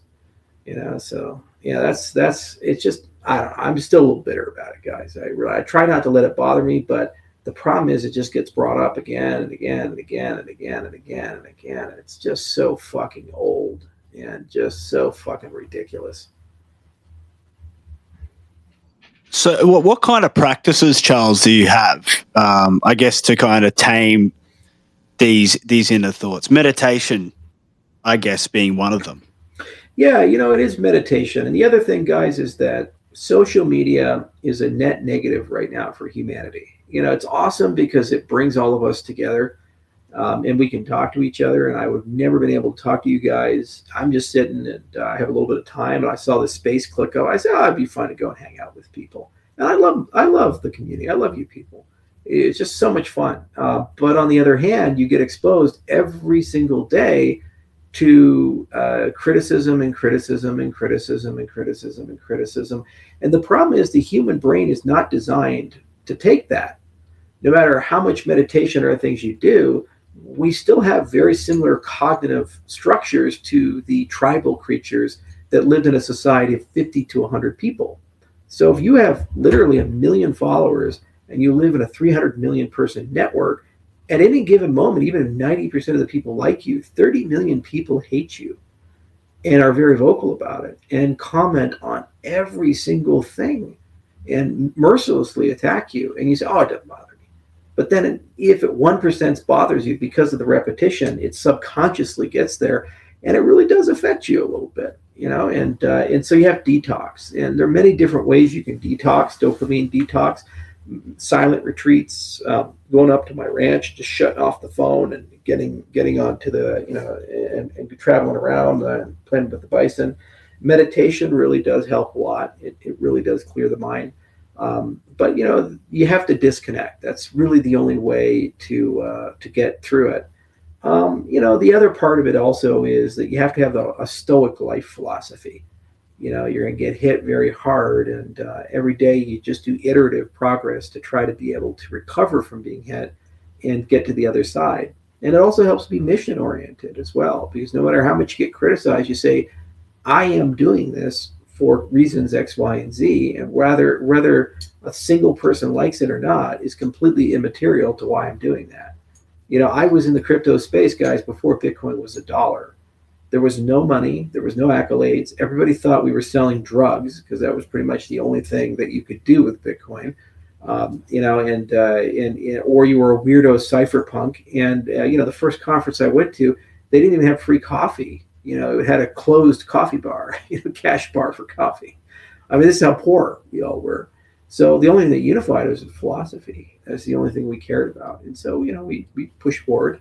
So that's what I tend to do is to keep that mindset. Some days are harder than other days, and and some things are just like, for example, when I spoke before Congress, in the lead up to it, you looked at cryptocurrency, Reddit, or these other things, and it was just merciless attacks. Oh my God, why are they inviting this scammer, this evil person to go and speak before Congress? Then I went and spoke before Congress, and it was universally agreed, like 90% of the comments, really positive. Charles represented everything well. And what was so insane about it, you go to cryptocurrency Reddit, they say, well, he did really well, but I still hate him. It's like, okay. And I was just like, all right, well, you can't do it for those guys. I was there to represent the industry. I don't believe I mentioned Cardano once. I might have let it slip here and there, but I don't believe I mentioned it the entire time I was there, because I said, I'm not here to represent Cardano. I'm here to represent the industry as a whole, and I'm here to talk about the merits of the industry as a whole. That is my role and job, briefing congressmen to make laws. And every single time I talked to a senator or congressman, I did that. And then, you take one step forward, and then you find out, like, we were talking to Lummis's office, and they say, hey, we just talked to Jimmy Sung. I said, oh, what'd Jimmy have to say? He said, you need to ban everything but Bitcoin, and everything but Bitcoin is a security. It's just like, really? Really, we're sitting here saying, let's all get along, let's all work together. And then you hear that, and you're just like, come on. And the same with Saylor or all these other guys. They just are so maximalist, and it's like, our thing is good, these other guys are evil. And then you try to reconcile. So, like, for example, I just met Deaton, John Deaton, when I was at Denver. And the first time I ever met him in person, real nice guy, former Marine. He's a lawyer now. He's running against Elizabeth Warren. And I said, you know what? I'm going to support you because it's the right thing to do to get rid of Elizabeth Warren. She's been terrible for our industry, and, we got to stick together. So I endorse him. I gave him the maximum legally allowable donation, which I believe is $3,300. I post it, and all of a sudden these XRP people comment, and they say, I can't believe you're posing with that con man pedophile. And I was like, my God, not only am I a con man now, I guess I'm a pedophile too. It's like, really? It's like, what? Why? Who are these people? Why these people? I just don't understand that. So it's hard, because let's be honest, most of the comments were actually positive and nice, but your mind doesn't work that way. All you can see is that one comment. That's the one you remember. So you can have 99 positive comments, and the one your brain will remember, whether you like it or not, is that one comment that's very bad. So super mentally strong people like David Goggins, they actually find strength in that one negative comment. He actively looks for that one guy criticizing him, and he's like, all right, get the boat. We're going to stay hard. And he's like a crazy guy. And I'm thinking to myself as I work out in the morning, because believe it or not, I actually do work out, go figure. Everybody just thinks I'm a fat slob. When I work out in the morning, I was like, I got to get hard. I got to get the boat. And I'm listening to David Goggins while I'm working out with my earbuds in. And then I'm like, man, do I really want to be David Goggins? I really want that. I don't know. Is that like the road I want to go down? There's got to be a more zen way of living life. So I'm still trying to figure it out. All things. It's hard to be a public figure. There's nothing in the world that really prepare you or train you for it. And it's also hard to be a public figure that doesn't ever really seem to get the big accolades for these things. The same time Laura Shin was writing that book about me, she was praising SBF and Do Kwon and Alex Mashinsky. And they were on our show, and they're all geniuses and amazing people. And then when they all turned out to be criminals who are going to prison or are already in prison, then suddenly that's not a problem. It's okay. Let's move on. And meanwhile, I was telling people that there are very grievous and significant problems. Like I had dinner with Three Arrows Capital in Dubai right before Luna broke. And I said, guys, I got started in the stablecoin industry, the algorithmic stablecoin industry. My very first cryptocurrency before Ethereum was BitShares. And we had a product called BitUSD where you would create a collateralized stablecoin from the BitShares. So we created that, and it didn't work the way we wanted to.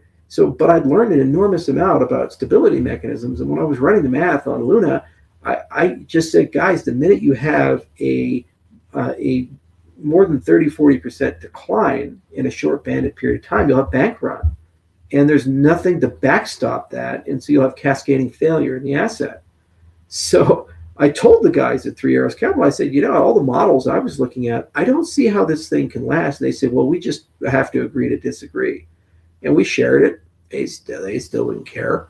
And they said, we're making 10%. We're doing great. Luna to the moon. And meanwhile, you got, what's his name? Mike Novogratz. He's got that fucking Luna tattoo on. He says, the 10 brightest people I know say that Cardano's got nothing. And he goes and gets a fucking Luna tattoo. Cascading failure. So one of our people ran into him at the Milken event in the Hamptons. and say, "What did you think about Luna collapsing?" And he was drunk, and he said, "Oh, I just, I made a lot of money still." Is he in jail? Is there, I give the money back? And he says, no, I just wrote a sorry. I'm sorry. It's like South Park. Remember the oil guy? Sorry. We're sorry. Sorry. I mean, it's literally these guys. And I guess the 3 Arrows Capital guys are going to be back. It's just the same shit, again and again. That does bother me in the industry. It really does. Because I say the same thing every fucking day for almost a goddamn decade.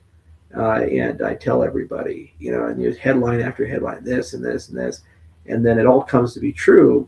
And these other guys say the opposite. They get praised, and they get to keep the money usually, and usually they don't even go to jail. Or when they go to jail, they somehow get out, and then they go and shit on us. Like Arthur Hayes is a great example of that. Guy runs an unregulated exchange in the Seychelles, and they ask, "What do you think of Cardano?" It's rat poison. It's bullshit. Cardano. Like, okay, Arthur, great, thanks, man. I thought we were friends. We hung out in Hong Kong. We had a great time. We've always had good interactions, but now it's just shit all over Cardano. It's a copycat of Ethereum, apparently, even though they're actually copying us. They discovered liquid non-custodial staking may be necessary about 4 years after we invented it. And they discovered extended UTXO might be necessary like 5 years after we invented it. But no, we're the ones copying them. Okay, gotcha, great. And he knows better. Just says it, just to shit, just to be edgy. It's a fucked up space, from that perspective. I know that's a lot. Like my therapist, I'm unloading. You didn't sell to the right people early on, so now they're, That's exactly right. The right people. As I said, sorry, it's like we just didn't have the Pontonomics.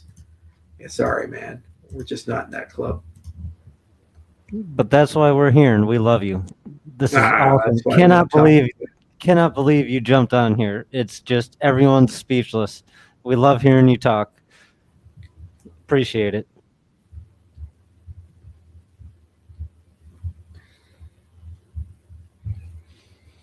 Well, so Charles, on that note, what gets your attention? Did you hear anything on the recent butane pre-sale and its performance?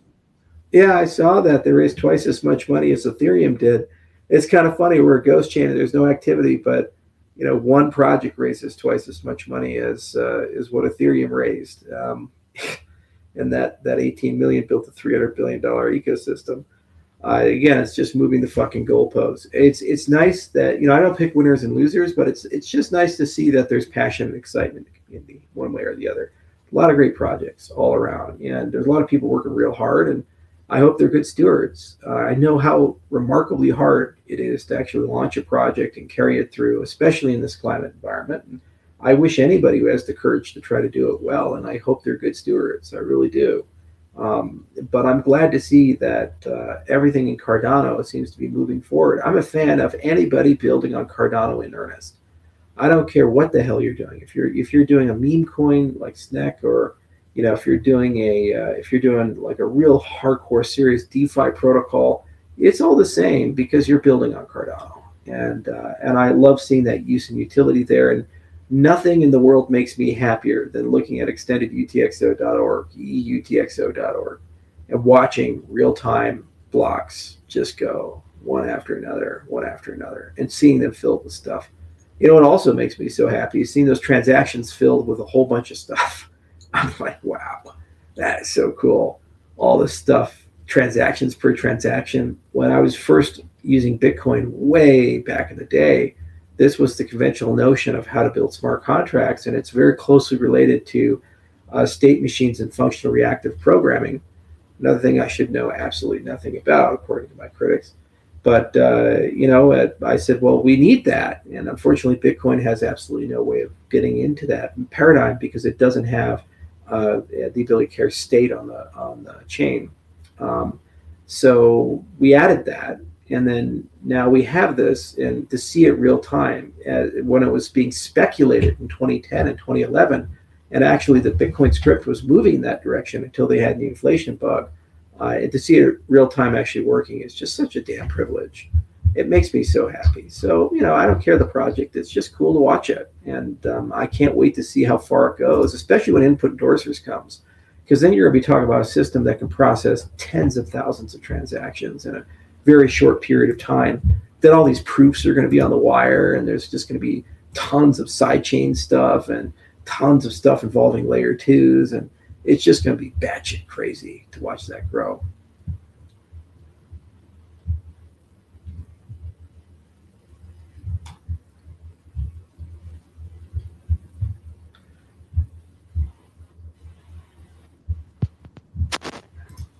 Detail. Like it really blows my mind how you're able to, I just guess, take all these intricate topics and convey them in a way that is so seamless for people.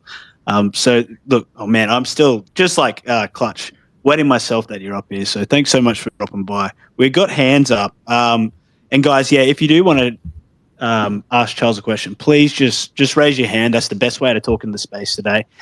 We've got DeFi Mofo. My friend, welcome to the stage. What have we got here? Good evening, everybody. Charles, thank you for coming out and hanging with everybody. It's a pleasure to speak with you. Did get to meet you at NFTXLV as well. I believe it was actually right after the C-Swap demonstration. So I think you were running off, so I didn't even have a whole lot of time to talk to you, but I did get lucky enough to get a picture with you, and thank you for that. I just had a quick question. I was wondering if you ever got around to trying the Snake energy drink. Oh, that was the thing that caused the rocket diarrhea. Okay, yeah. No, I'm kidding. I have actually a whole pack of the energy drink in the office, and there's one person in the office. I won't betray their confidence who is drinking them on a regular basis. So definitely being consumed, but it's I don't drink energy drinks, so it's not my cup of tea. I understand that. Well, thank you very much. Appreciate you. Have a wonderful evening, buddy. Thanks, man. I always give them a hard time because I'm on the Hosky side. A fellow idiot. It's good to be in good company. Well, you got to understand, Hosky is one of the very few algorithmic stablecoins that has never broken its peg. It's always valued at zero. Luna should have taken lessons from the Hosky. Absolutely. Yeah. It's the event horizon. You cross into it and it converges to zero.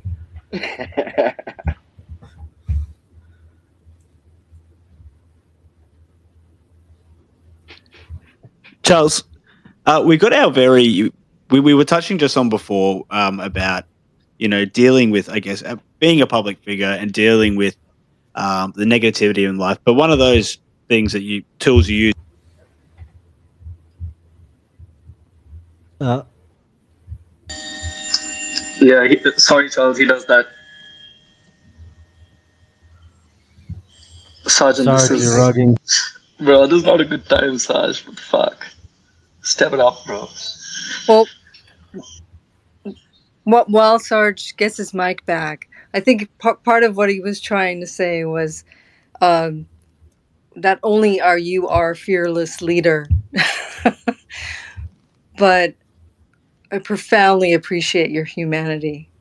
I was blessed to be able to study with some of the greatest gurus in the world, and I always accepted their humanity. So please know, even when those spiritual masters reach the pinnacle of their spirituality, they are still all too human. And process it. Process it with your Cardano family. You've earned it. We love you. Let's enjoy this fucking bull run. Sarge, you back? Yeah, it's nice to have you here. One thing I've learned about guruship and spirituality is that you kind of live in a dark cave, and all you really get when you've become enlightened is the ability to see outside of the cave, but you never actually leave the cave, because the problem is the cave is connected and chained to the body programming and state of humanity. And you can't escape your biology. You can't escape your genes. You can't escape evolution and the things that you're chained with. And the deterministic flows of life. But by being at least able to look outside of the cave and see the world for as it is, if you can find a way to find beauty in that, you can find a contentment and find equanimity in these things. And I think that really does make all the difference. I mean, there's universal threads that connect everybody, all of us. No matter who you are, you have a beginning and an end. So you're born and you die. And no matter who you are, we're consuming the same space, the same planet. We all have to eat. We all have to drink water. There's universal concerns in humanity, and our genetics are all very similar. The most evil amongst us and the most saint amongst us, genetically speaking, is 99% similar. So that one little delta, is a different path, but we have so much more in common than we do apart. And guruship, in my view, is enlightenment. In my view, is being able to appreciate the beauty in all those things and love the people you hate, and find good things and bad things, and also the capacity to recognize that there's an infinite amount of beauty in each moment that we live. Like I'm a big fan of John Kabat-Zinn and a lot of the work that he does in mindfulness, and his what's the program that they call it? There's this mindfulness training program that he's been pushing for years that kind of reduces stress. But it's the same whether you're transcendental meditation, and of course, what you can do is also you have altered states of consciousness to accelerate your ability to view the world in more transparent ways. I mean, that's ultimately what psychedelics do. They reset a part of your brain called the default mode network. Well, what the default mode network does is the older you get, kids don't have this thing. Kids, their thing is just like, this is why kids are so trippy, especially when they're young. Do you ever see like a 2-year-old, 3-year-old, they just amazing fascination with everything? You give them a cardboard box and they're like, this is the most amazing thing in the entire world. Oh my God, I love it so much. And we look at a cardboard box, we're like, where do I put this damn thing? When do I recycle? You don't even think about it. It's like, it's a non-issue. Well, the reason why kids do that is because with the default mode network operating the way they do, they can see a different perspective to it, and it's as if it's new for the first time. It's the first cardboard box you've ever seen, and all that detail is profoundly interesting. When you take psychedelics, you reset it, and you get back to that childlike mind, and so suddenly all those patterns and habits and other things, they go away, and you're able to see the world with completely new eyes and fresh eyes. When you become aware of that, you start realizing how much of human behavior is habitualized. For example, when you're driving, as a thought experiment, if you were driving today, try to actively remember right now how much of that commute you actually remember. Like, can you really remember it? Like, what were the streets like? Who was walking down the streets? When you're sitting at the stoplight, what were the cars around you? What did they look like? Was there anything interesting on that commute? Vast majority of people, they're like, man, I was just tripping. I was on autopilot. And when you think about your work, a lot of people say like, okay, like let's say you work retail and you're a cash register or something. I was like, okay, well, name 10 customers that came in at the cash register and like, what were they wearing? Was there anything interesting about them? And they're like, oh man, I just shut down. And that's your default mode network. Now you take psychedelics, every single customer that comes in, it's like a fucking glowing saint. You're like, my God, this person is the most interesting person I have ever seen in my life. And that breaks you out of those loops, and it gets you to see the world a little differently. But you'll notice something, you return to the cave. It's not like you take psychedelics, then suddenly you're now this super turbo enlightened person and you exist on a different plane of existence. No, you just get to see outside the cave for a little bit. But you're still chained to that cave because of your genetics and other such things. And that's okay. Because we're all in this together. We have a common humanity. And in my view, I think it is good enough just to know there's something out there and that the world is a little bigger. And it gives you hope, in how things run. And the ability to actually see that beautiful world allows you, no matter what your lot in life happens to be and how miserable your life happens to be or awesome your life happens to be, to find some joy in it. It's funny because now I'm in that economic group where I get to know all the other super rich people. So I hang out with a lot of billionaires and a lot of millionaires. And what really amazed me when I entered this group is just how profoundly fucked up and unhappy a lot of billionaires and millionaires are, and just weird these people are. And they're all just like trying so hard to find happiness. They're looking for all these hacks and optimizations, and then you're just like, dude, all you got to do to be happy is just find a way to see the world for what it is. And it doesn't take any money. It just takes time, and it just takes a commitment to it, and it just takes humility in admitting that you won't get it done overnight, and it's an iterative process. And then you can kind of let all that stuff go.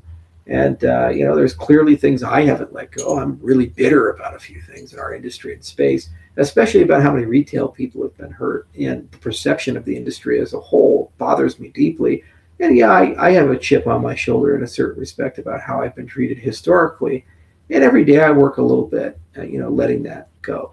And I try to see it with fresh eyes. I try to understand other people's positions. I always try to ask, well, why do they feel the way that they feel? And it gets easier, a little bit easier every day.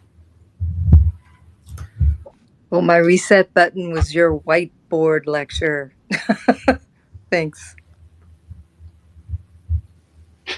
Talking about reset, Jay Coco, do we want to do a little bit of a quick reset here with a little guided meditation? You being our in-house psychotherapist and meditation guru, we've also got Jessica Wildchild up here on the stage, who is an avid meditator herself. And we're all, I guess, like the universe is just bringing in the vibes right now. So, Jay Coco, did you want to lead us through a little guided meditation?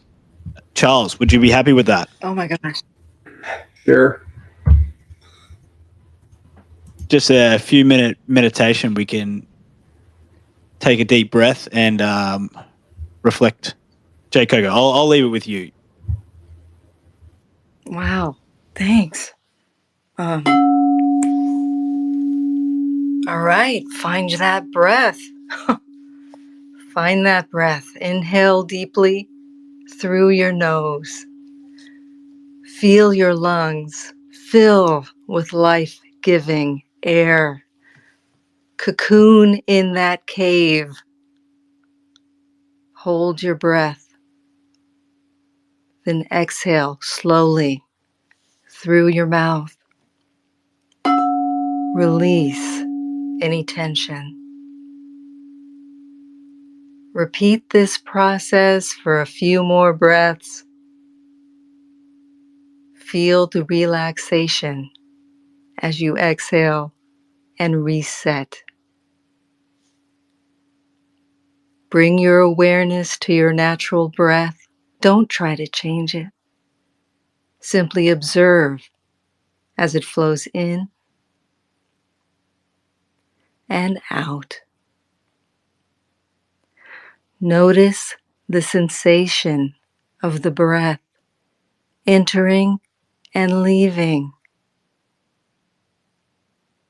Silently say to yourself, I am aware of my breath. And as you exhale, silently say to yourself, I am present in this moment.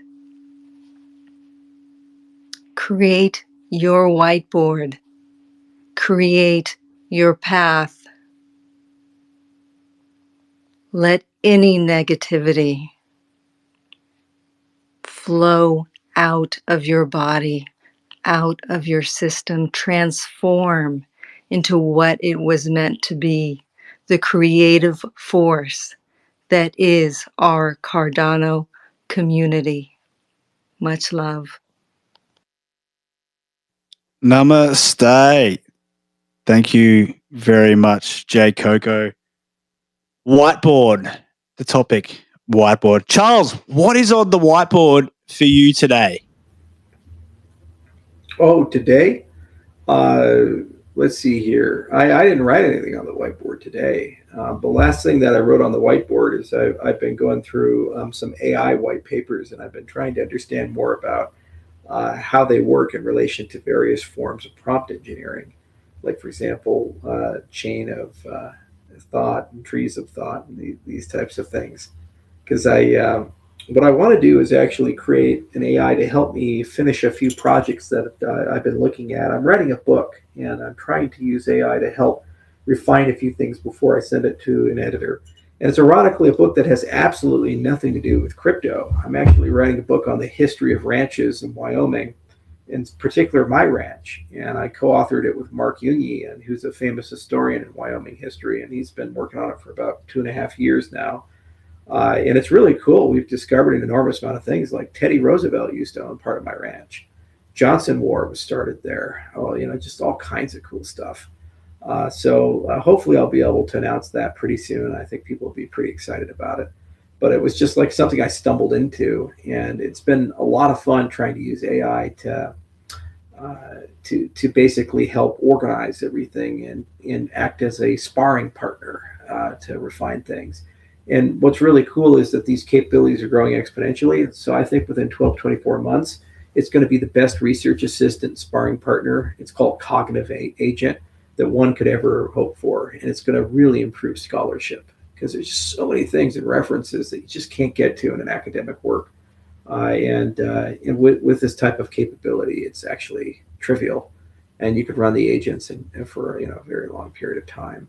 And they can come up with all kinds of cool stuff, especially like an auto GPT style pattern where you actually have a goal direction and it has internet access and memory and these types of things. So yeah, that's the last thing I wrote on the board was related to that. And there's just so many advancements that are happening. I'm getting terrified about all the alignment stuff, guys. It's really scary. They're RoboCop 2ing all the AI, and it's getting harder and harder to find unaligned models that you can work with. Like Dolphin with Mixtral is awesome, but there's not a lot, floating out there. And they're starting to close that stuff with air quotes alignment, which also is pretty nasty what they're programming it with. So that it's kind of sad because they always talk about trying to stay happy or staying historical. All this is so cool, and then you run into these limitations, and you're like, God damn it! Can't I even have my history book, you sons of bitches? It seems like that. Oh,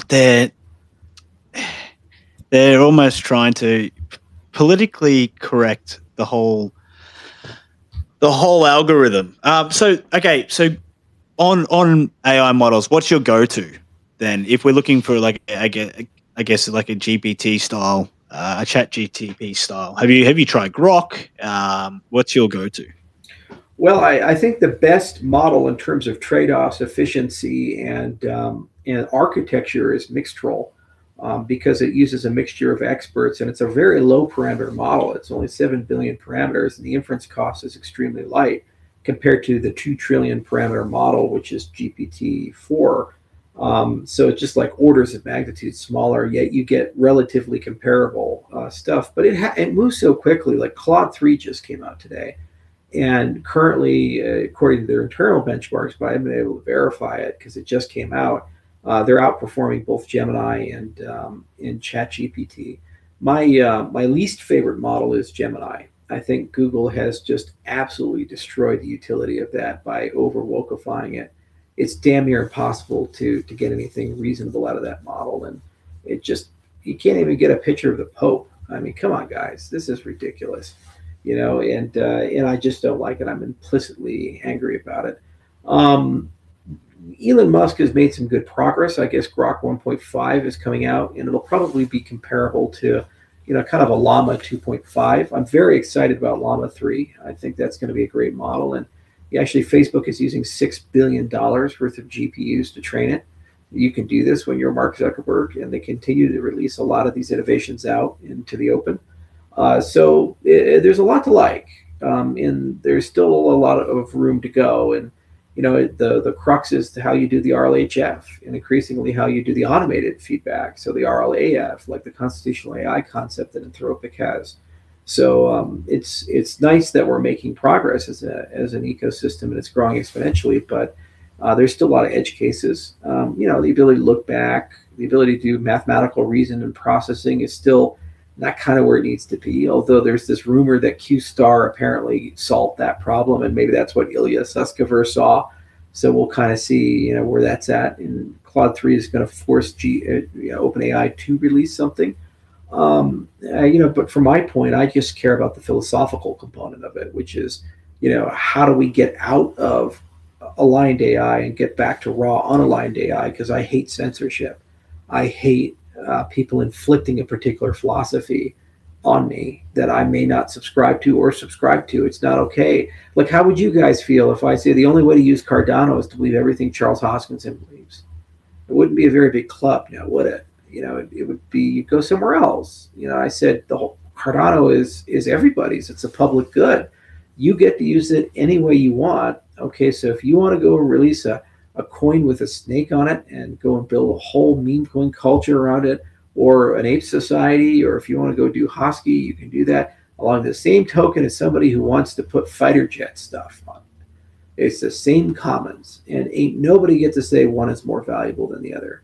It's just that simple. That's what an open protocol is all about. But with AI, what they're doing is making value judgments and saying, hey, I'm sorry, boss face, you're just not important. We're only going to let Pete do that, or we're only going to let Jimbo James do that. You're just like, really?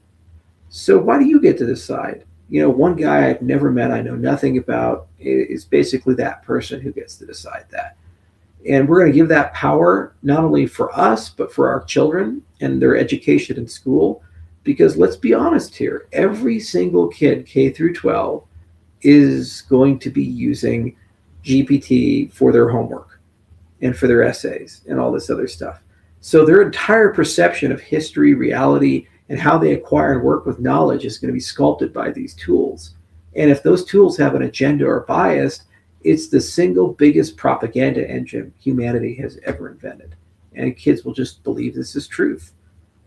And we saw it with Wikipedia, and now we're seeing it here. And a very small group of people can have an incredible influence. And we didn't elect these people. We didn't vote for these people. We didn't ask these people to do this, but they took it. And they have the audacity to say that only they should forever have it. Because when they say it has to be closed sourced and we get to control the alignment, what they're really saying is we want all the power. And how dare you even ask for a scrap of it? That's what they're really saying under the hood. It's pretty insidious, when you think about it. So I'm deeply concerned about that. And so all the AIs that I use, I try to find a path to unaligned and unrestricted because for philosophical reasons. You could not be more. You couldn't have hit the nail on the head more than that with that one there, Charles. It's the thought police out in action, straight out of Orwell, 1984, if you ask me.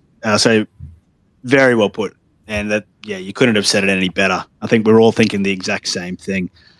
Guys, we do have a lot of people requesting, so if you don't plan on speaking, please just jump on down so we can get some more speakers up on stage. And if you do want to speak, please just raise the hand. We have Macroman with the hand up. What's going on, my friend? Hey, so I'm really into artificial intelligence, and I've actually been building my project based on combining AI with Cardano. And, just thinking about all this stuff going on in this alignment and blah, blah, blah. Doesn't it make sense to use like the crypto decentralization blockchain model with like a GPT model, or like is there anything there, Charles, that you have thought of? Yeah, I mean, well, first off, are you using LangChain, or like what are you using to link your project up? So I started with LangChain, and now I'm using I'm just using the GPT assistance APIs and stuff like that. Yeah, that's how LangChain is like the gateway drug. Everybody starts there, and then they kind of go to harder drugs. So yeah, with respect to AI, it's a puzzle. So first, where do you get the data from?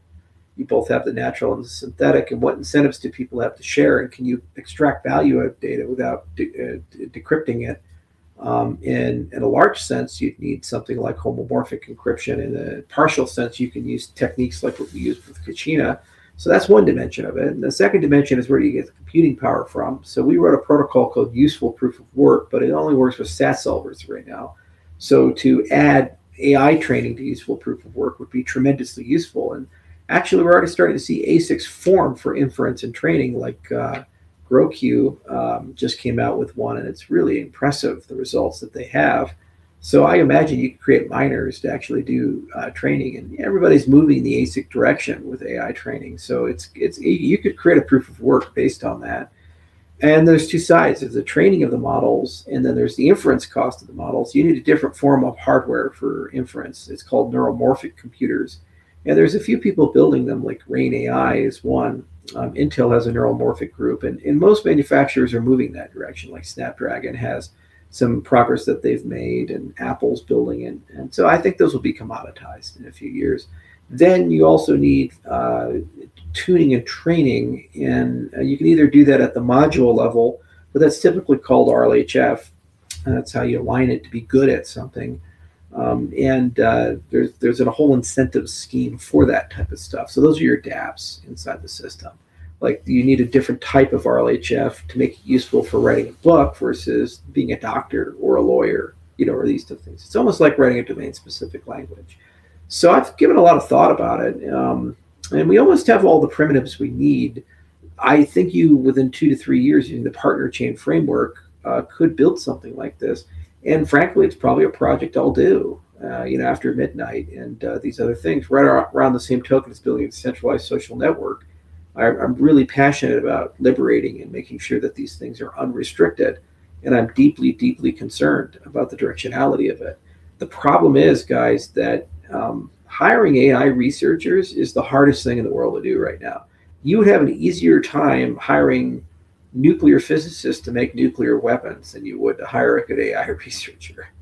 I mean, it's just so rare. There's so many people competing, and it's insane. Like Elon Musk, when he was creating Grok, he had to pay one guy $250 million in incentive packages to come over and be poached. 250 million for his compensation package. That's how competitive the market is right now. It's insane. So there's a dearth of talent for the very creative people.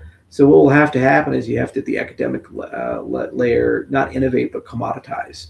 So I'm waiting for AI to normalize and commoditize, and at that point, it's just can you make synthetic data? Can you incentivize the sharing of data? Also, I'm waiting for OpenFHE, Open Fully Homomorphic Encryption, as a library to get sufficiently advanced to be able to use, because then you can extract value out of private data without decrypting it. And then what you can do is train it on a much, much larger set, because people will be much more excited about sharing the information if they know for an absolute fact that nobody can steal it from them. So you can extract the value out of it and get where we need to go. So there's a lot there. These are just some preliminary thoughts I have, though. And, if I was going to do it, I'd sit down with some subject matter experts for about 3 months, and we kind of talk around a whiteboard, and we take a look at what protocols we have, what protocols we need, and how do you build an A team? I have one of the best teams in the world for cryptography. I mean, even intelligence agencies don't have people as good as us for this field that we're in. So I'm very proud of that. But I didn't start that way. It took 6 years to build that team. It was exceedingly expensive and hard and painstaking, and a lot of stuff there. To build a good AI team, the question is, could I build that in a short period of time? And would they be able to, build something at scale that could compete with ChatGPT or these types of things? If I had a good social network and I could integrate it in, probably, but I'd need to build that too. So yeah, it's complex. Well, it brings me great joy that you're thinking of it, because we need people like you thinking about this kind of stuff. And I want to put it out into the universe that I will become an artificial intelligence engineer, and my goal is to work amongst the people like you and with IOG, and that is the goal, and I'm just throwing it out there. So thanks so much, Charles. Hey, everybody in between questions here, I just want to say, Uncle Charlie, thank you again for coming out and hanging with everybody. It's been a pleasure speaking with you. Y'all have a wonderful evening. I'm going to hop down here so some other speakers can come up. Thank you very much.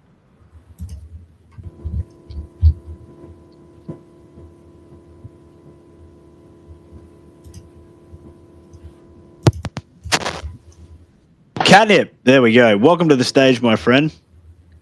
How we going?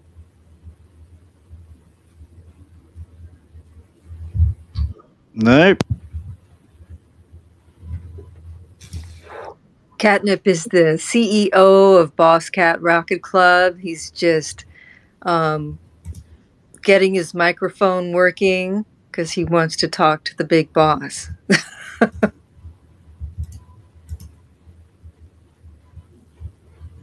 Oh, by the way, Catnip does morning ice baths as well.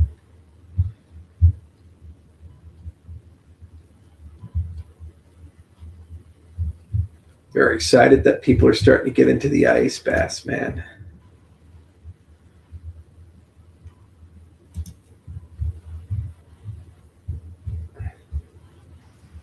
Yo, Pete, you got your hand up, Pete, man. What's up? Yeah. Oh, hey, Charles, how are you? Pleasure to have you in the space. I shook your hand out in Vegas and took a picture with you. That was a highlight for me. I was very happy to do that. It was a great trip and great everything. Every day was great there. I just had a question for you. You said your billionaire friends were just trying to find happiness.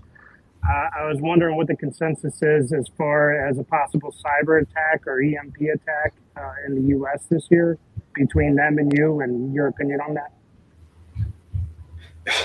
It's pretty interesting how we connect those two topics, link that knowledge together: happiness and a cyber attack. I mean, U.S. Cyber Command, monitors these things, as does most of the intelligence agencies and the Department of Homeland Security. Um, there are enormous amounts of APTs that have already penetrated our infrastructure. There's firmware hacks that are letting things compromise supply chains.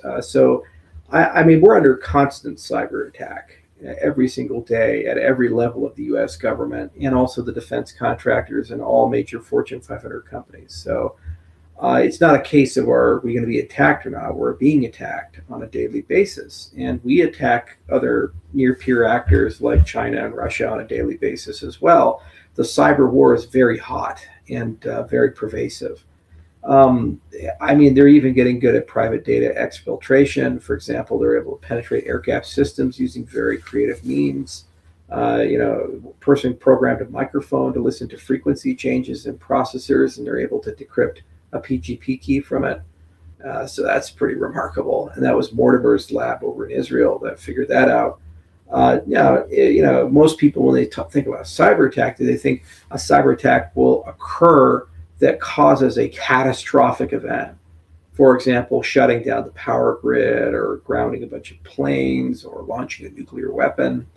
I don't believe that will occur next year or this year. I do believe there's a strong possibility, if that is the opener to a large-scale military conflict between the United States and China. And, most people don't know, but the Chinese government is basically planning on invading Taiwan no later than 2027. And they publicly announced this. They wrote it down. They have a 5-year plan they put together, and they write it all down. And they say, 2027 is probably when we're going to go and reunify Taiwan. And there are 3 reasons for that. One, they've been working Hong Kong pretty aggressively. They started taking it over in 2018, and they have a 7-year plan to absorb Hong Kong and de-democratize it. And that'll be completed in 2025, which gives them ample time for a retrospective to show how to take a free society and turn it into a completely totalitarian society. 2, they've been completely rebuilding their military.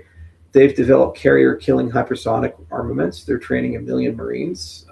They have 6th-generation aircraft on way, extremely sophisticated drone technology, and also the weaponization of space, in particular orbital kinetic bombardment is one of the things that they've been looking at, and a lot of electronic warfare capabilities as countermeasures. There are Chinese military advisors that are in Ukraine. They work with the Russian military, and they're studying all the drones and countermeasures and the HIMARS systems and other things that we have.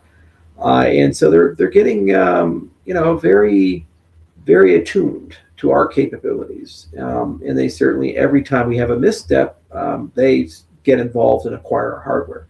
Like when we pulled out of Afghanistan, the first thing the Taliban did is turn back on Bagram Air Force Base. It's very heartbreaking to see the lights come back on the base and Chinese planes land and buy our military hardware that we left behind. so they could just backward engineer it and study it, and they got their hands on pretty much everything that the ADF had. These are examples of building capabilities. And unfortunately, it looks like the Russians, the Chinese, because of the catastrophically stupid foreign policy of the Biden administration, are now closer than they've ever been before. We took somebody who was starting to actually warm up to the West, and we turned them into a hard enemy that cannot deviate from the Chinese.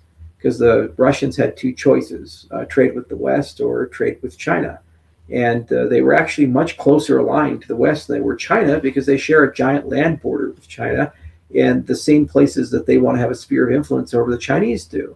So by passing to the West, it creates a philosophical geopolitical counterbalance to Chinese power. By the embargoing them, the Russians had no choice but to fully embrace BRICS and fully embrace the Chinese, and basically have become a vassal state of China. More than 30 to 40% of their GDP will come from the Chinese, from trade. So it used to be 10%. So they're completely reliant now on Chinese goods, and they'll basically, like African nations, sell their raw materials, and their businesses will be bought up by Chinese businesses, and then they can't deviate from what China wants. So if there is a hot war between China and the United States, Russia will be their ally as well, the largest nuclear arsenal in the world, which, by the way, is now very battle hardened because of the conflict in Ukraine. And they have an endless amount of people. They've lost 300,000 soldiers. They'll drop another million conscripts if they want to. And they found out how to fight a very low-cost war. We have missiles that cost millions of dollars, and they're using $5 artillery shells, these types of things. So it's like they can fight that war all day long. They don't really care about the losses. And if you look at their history, whether it be Stalingrad or the conflict in Finland, the Russians have always been an attrition culture. They just grind you down and grind you and grind you until they beat you. So why is that relevant to your cyber question? Another one of the capabilities, the Russians are a world power in its cyber attacks. So we're under constant attack and interference there. They have a whole division for PsyOps that does pretty sophisticated stuff with generative AI.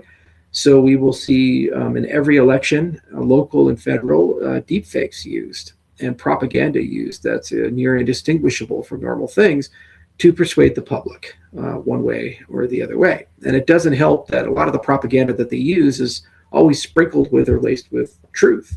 For example, the US government was responsible for the destruction of Nord Stream, and then we blame the Russians for that. Okay, well, if you tell that lie, you lose credibility. And the problem is the Russians can take advantage of that and sprinkle a bunch of lies with it. That's the reality we face, again, because of this catastrophic foreign policy that we've embraced, and just with no foresight or thought about it.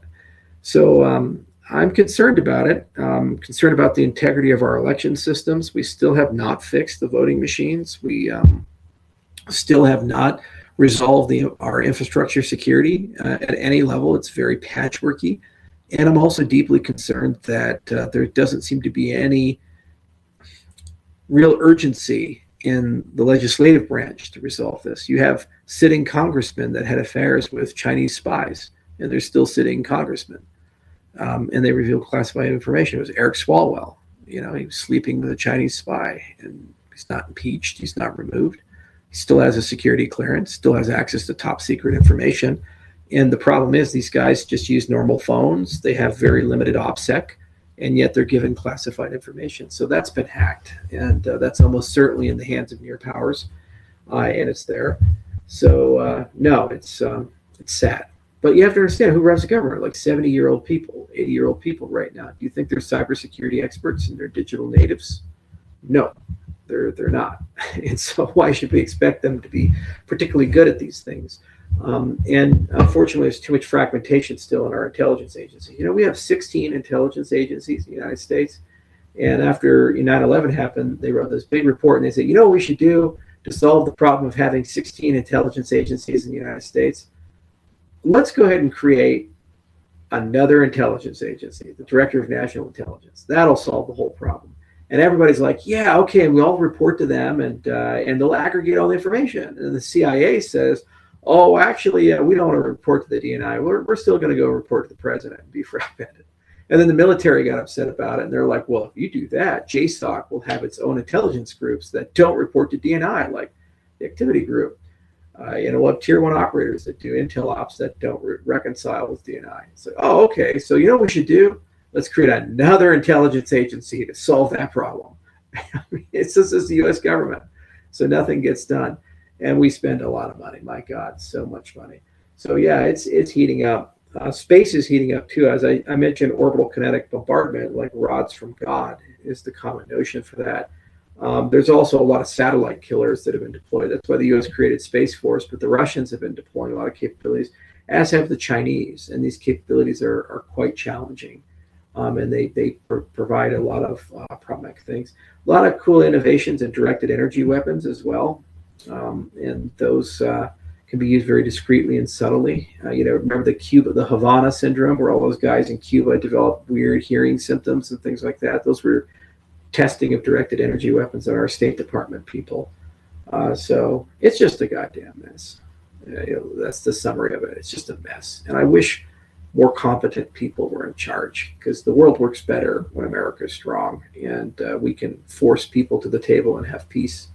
It doesn't work so well when our adversaries are able to basically not only outmaneuver us, but also basically push the world into a state of conflict, as we now see in Israel and Ukraine and other places. And it doesn't work so well when you have an 83-year-old person with dementia kind of running everything, and idiot SEALs just clapping because Orange Man bad.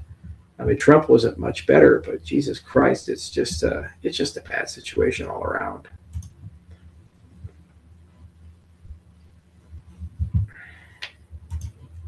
It's another one of my rants. Thank you, Charles.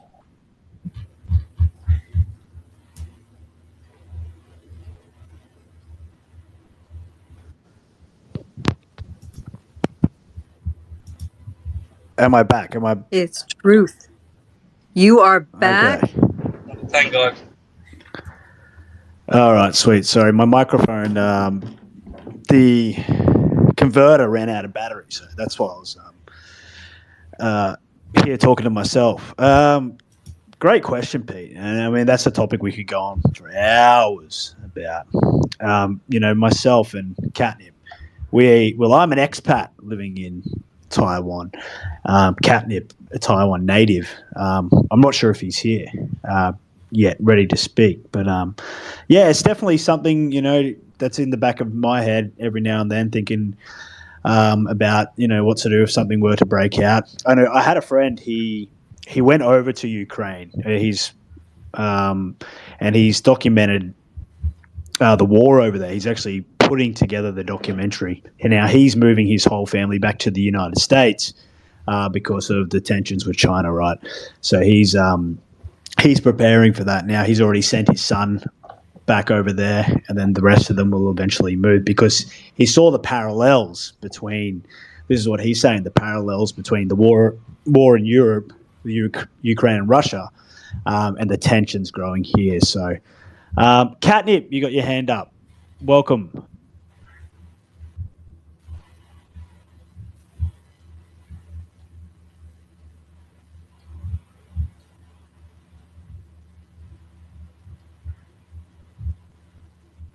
Catnip needs to speak because he is in Taiwan. So after what Charles said, Catnip, speak. I think he's rugging. Yeah. We've got another hand up here. WLG, thank you for your patience. I know you've been trying to get up for a while. We've had a bit of a queue getting up on stage, and now you have your hand up. Welcome to the stage. Hey, guys. Thank you. I appreciate it. I'd like to say, hi to Charles. And my God, man, he's so impossibly intelligent. Anytime he talks, it's like 15 different questions come to mind every second. It's hard to kind of keep up with him, man. But I don't know. When you talk about like the president having any kind of say in anything, it seems kind of not accurate, because it really just seems like whoever is the president just is the mouthpiece of whatever the industrial military complex is trying to do at that particular time. So I suppose like one question would be, does he really think that Joe Biden actually has any say in anything that's occurring at all? Or if Donald Trump could possibly be anything different with that? I don't believe Joe Biden is in control. I don't even think he knows what pants he's wearing. The guy has dementia. My grandfather died of Alzheimer's. My grandmother died of Parkinson's with Lewy body and had dementia. My other grandmother died of dementia. I had 3 grandparents die of a neurodegenerative condition. Biden walks the exact same way they walked, and he talks the same way they talk, and you can very clearly see that he's having trouble and difficulty. And what's happened is the media is hiding it. I mean, guys, if somebody said Charles is suffering from dementia, and I knew that wasn't true, what I would do is just go and get an independent neurologist to test me and publish all the results. But the fact that he can't do that, it's telling you that it's so far gone that, and also look at his schedule. He talks very rarely, doesn't get press conferences. Every president is given 15 free minutes to address the nation during the Super Bowl. For twice, he hasn't done it. You're 100 million people watching, free publicity during an election year, and you're not going to go except for 1 minute to talk about shrinkage of goods. That's what you're going to do. Can't sit in a press conference, answer questions. So no, he's not in charge. Absolutely not in charge. And on paper, the president has enormous power. To become president, you have to understand the reality. First, you have to have billions of dollars of campaign finance money. You have to have the media, which is controlled by the intelligence complexes and the deep state, say you're legitimate. You have to have a political coalition of one of 2 major parties, the Democrats or the Republicans, and they have to say you're legitimate. And then after you get elected, you only have power if the legislative branch agrees with your agenda. And if they don't agree with your agenda, they don't pass any laws, in which case you're an ineffective leader and you rule by fiat and executive order, which is overturned by the next guy. System's horrifically broken, and Trump's not going to fix it. Biden's not going to fix it. Trump might slow certain parts of the deep state down because he's catastrophically demoralizing, derailing to the government in general, but he can't fix it. Only thing that can fix the U.S. government at this point is a constitutional convention of the states. Founding fathers were very smart people, and one of the escape clauses they put in, they said if 2/3 of the states come together, they can write a new constitution. So what you need to do is you need to go to the state legislature and have them pass a law saying we want to hold a constitutional convention, but you can't change the Bill of Rights. So you can change the other forms and functions of the U.S. government, but leave the institutional agreements, we have the amendments alone. And then what you do is you change the way the president is elected. You go from the electoral college to a delegate system where every state elects a delegate. You have a runoff system, just like the playoffs. If it works in football, it's going to work real well for us here. And once you become a state delegate, you have federal financing, and there's no outside money in the election. Yeah, you have preference ordering. So instead of voting for a single candidate, you rank your choices. Choice 1, 2, 3, 4, 5. And you know what that means? Third parties will finally get elected in America. And you have to form a coalition instead of just having Democrats, Republicans. Third parties actually have access to the ballot. You have to have a balanced budget amendment. You have to change it so that the governors are the ones who vote to go to war, not the Congress. And you need 2/3 of the governors for that. And you restrict military power and start chipping away at the military industrial complex. Also, treat the governors like a board of director in America. So you have all the governors come together every 5 years, and they work with the chief executive, the president, and they come up with a strategy for America that's separate from the office. And one of the things the office is responsible doing is executing this strategy. That's what China does. Every 5 years, they come together with a Politburo. They're in their 14th iteration of it. It works really well for them, and it could work very well for us. And that's how corporate governance works as well. You need to separate the integrity components of the government from the executive and legislative branch. So have all the governors, each one gets to appoint a member to an ethics board, and that board is what actually appoints special prosecutors, and that's the board that writes the ethics regulations for the legislative branch and the executive branch. Why is it they're self-policing? That's how you get Nancy Pelosi insider trading. That's how you get Kelly Loeffler insider trading. That's how you get every president appoints a special counsel and their political opponent goes to jail and they get exonerated.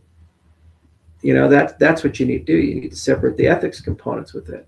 You need to have additional language for the bureaucratic arm of the United States government. We have 20 million Americans involved in some way with the federal government. About 10% of the entire working population of the U.S. is basically working for the bureaucracy. The bureaucracy feeds itself. So you need constitutional amendments to basically restrain and restrict the bureaucratic arm of the deep state and push things back to the state level from the federal government and break up that gargantuan federal bureaucracy that exists. You also need to protect liberties. You need more negative rights inside the Constitution. For example, cognitive liberties.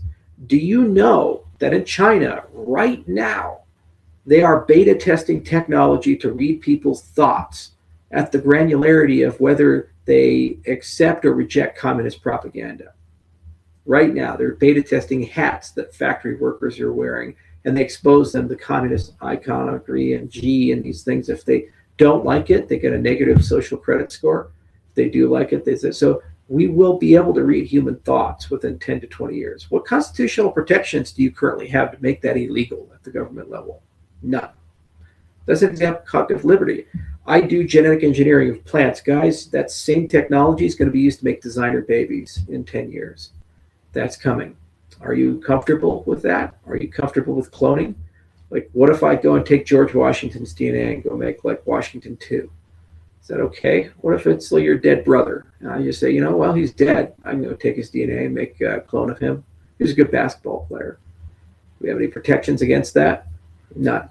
The other thing is the corporate class. They run the whole show. We don't run the show. Corporations do. We all know that. That's not who runs the FAA? Boeing and all the plane makers. That's why they can get away with a 737 crashing. If I built a product, killed 300 people, you call, I'd be in prison for the rest of my life. They do it, it's Tuesday. Who runs the FDA? Is it we the people or Pfizer?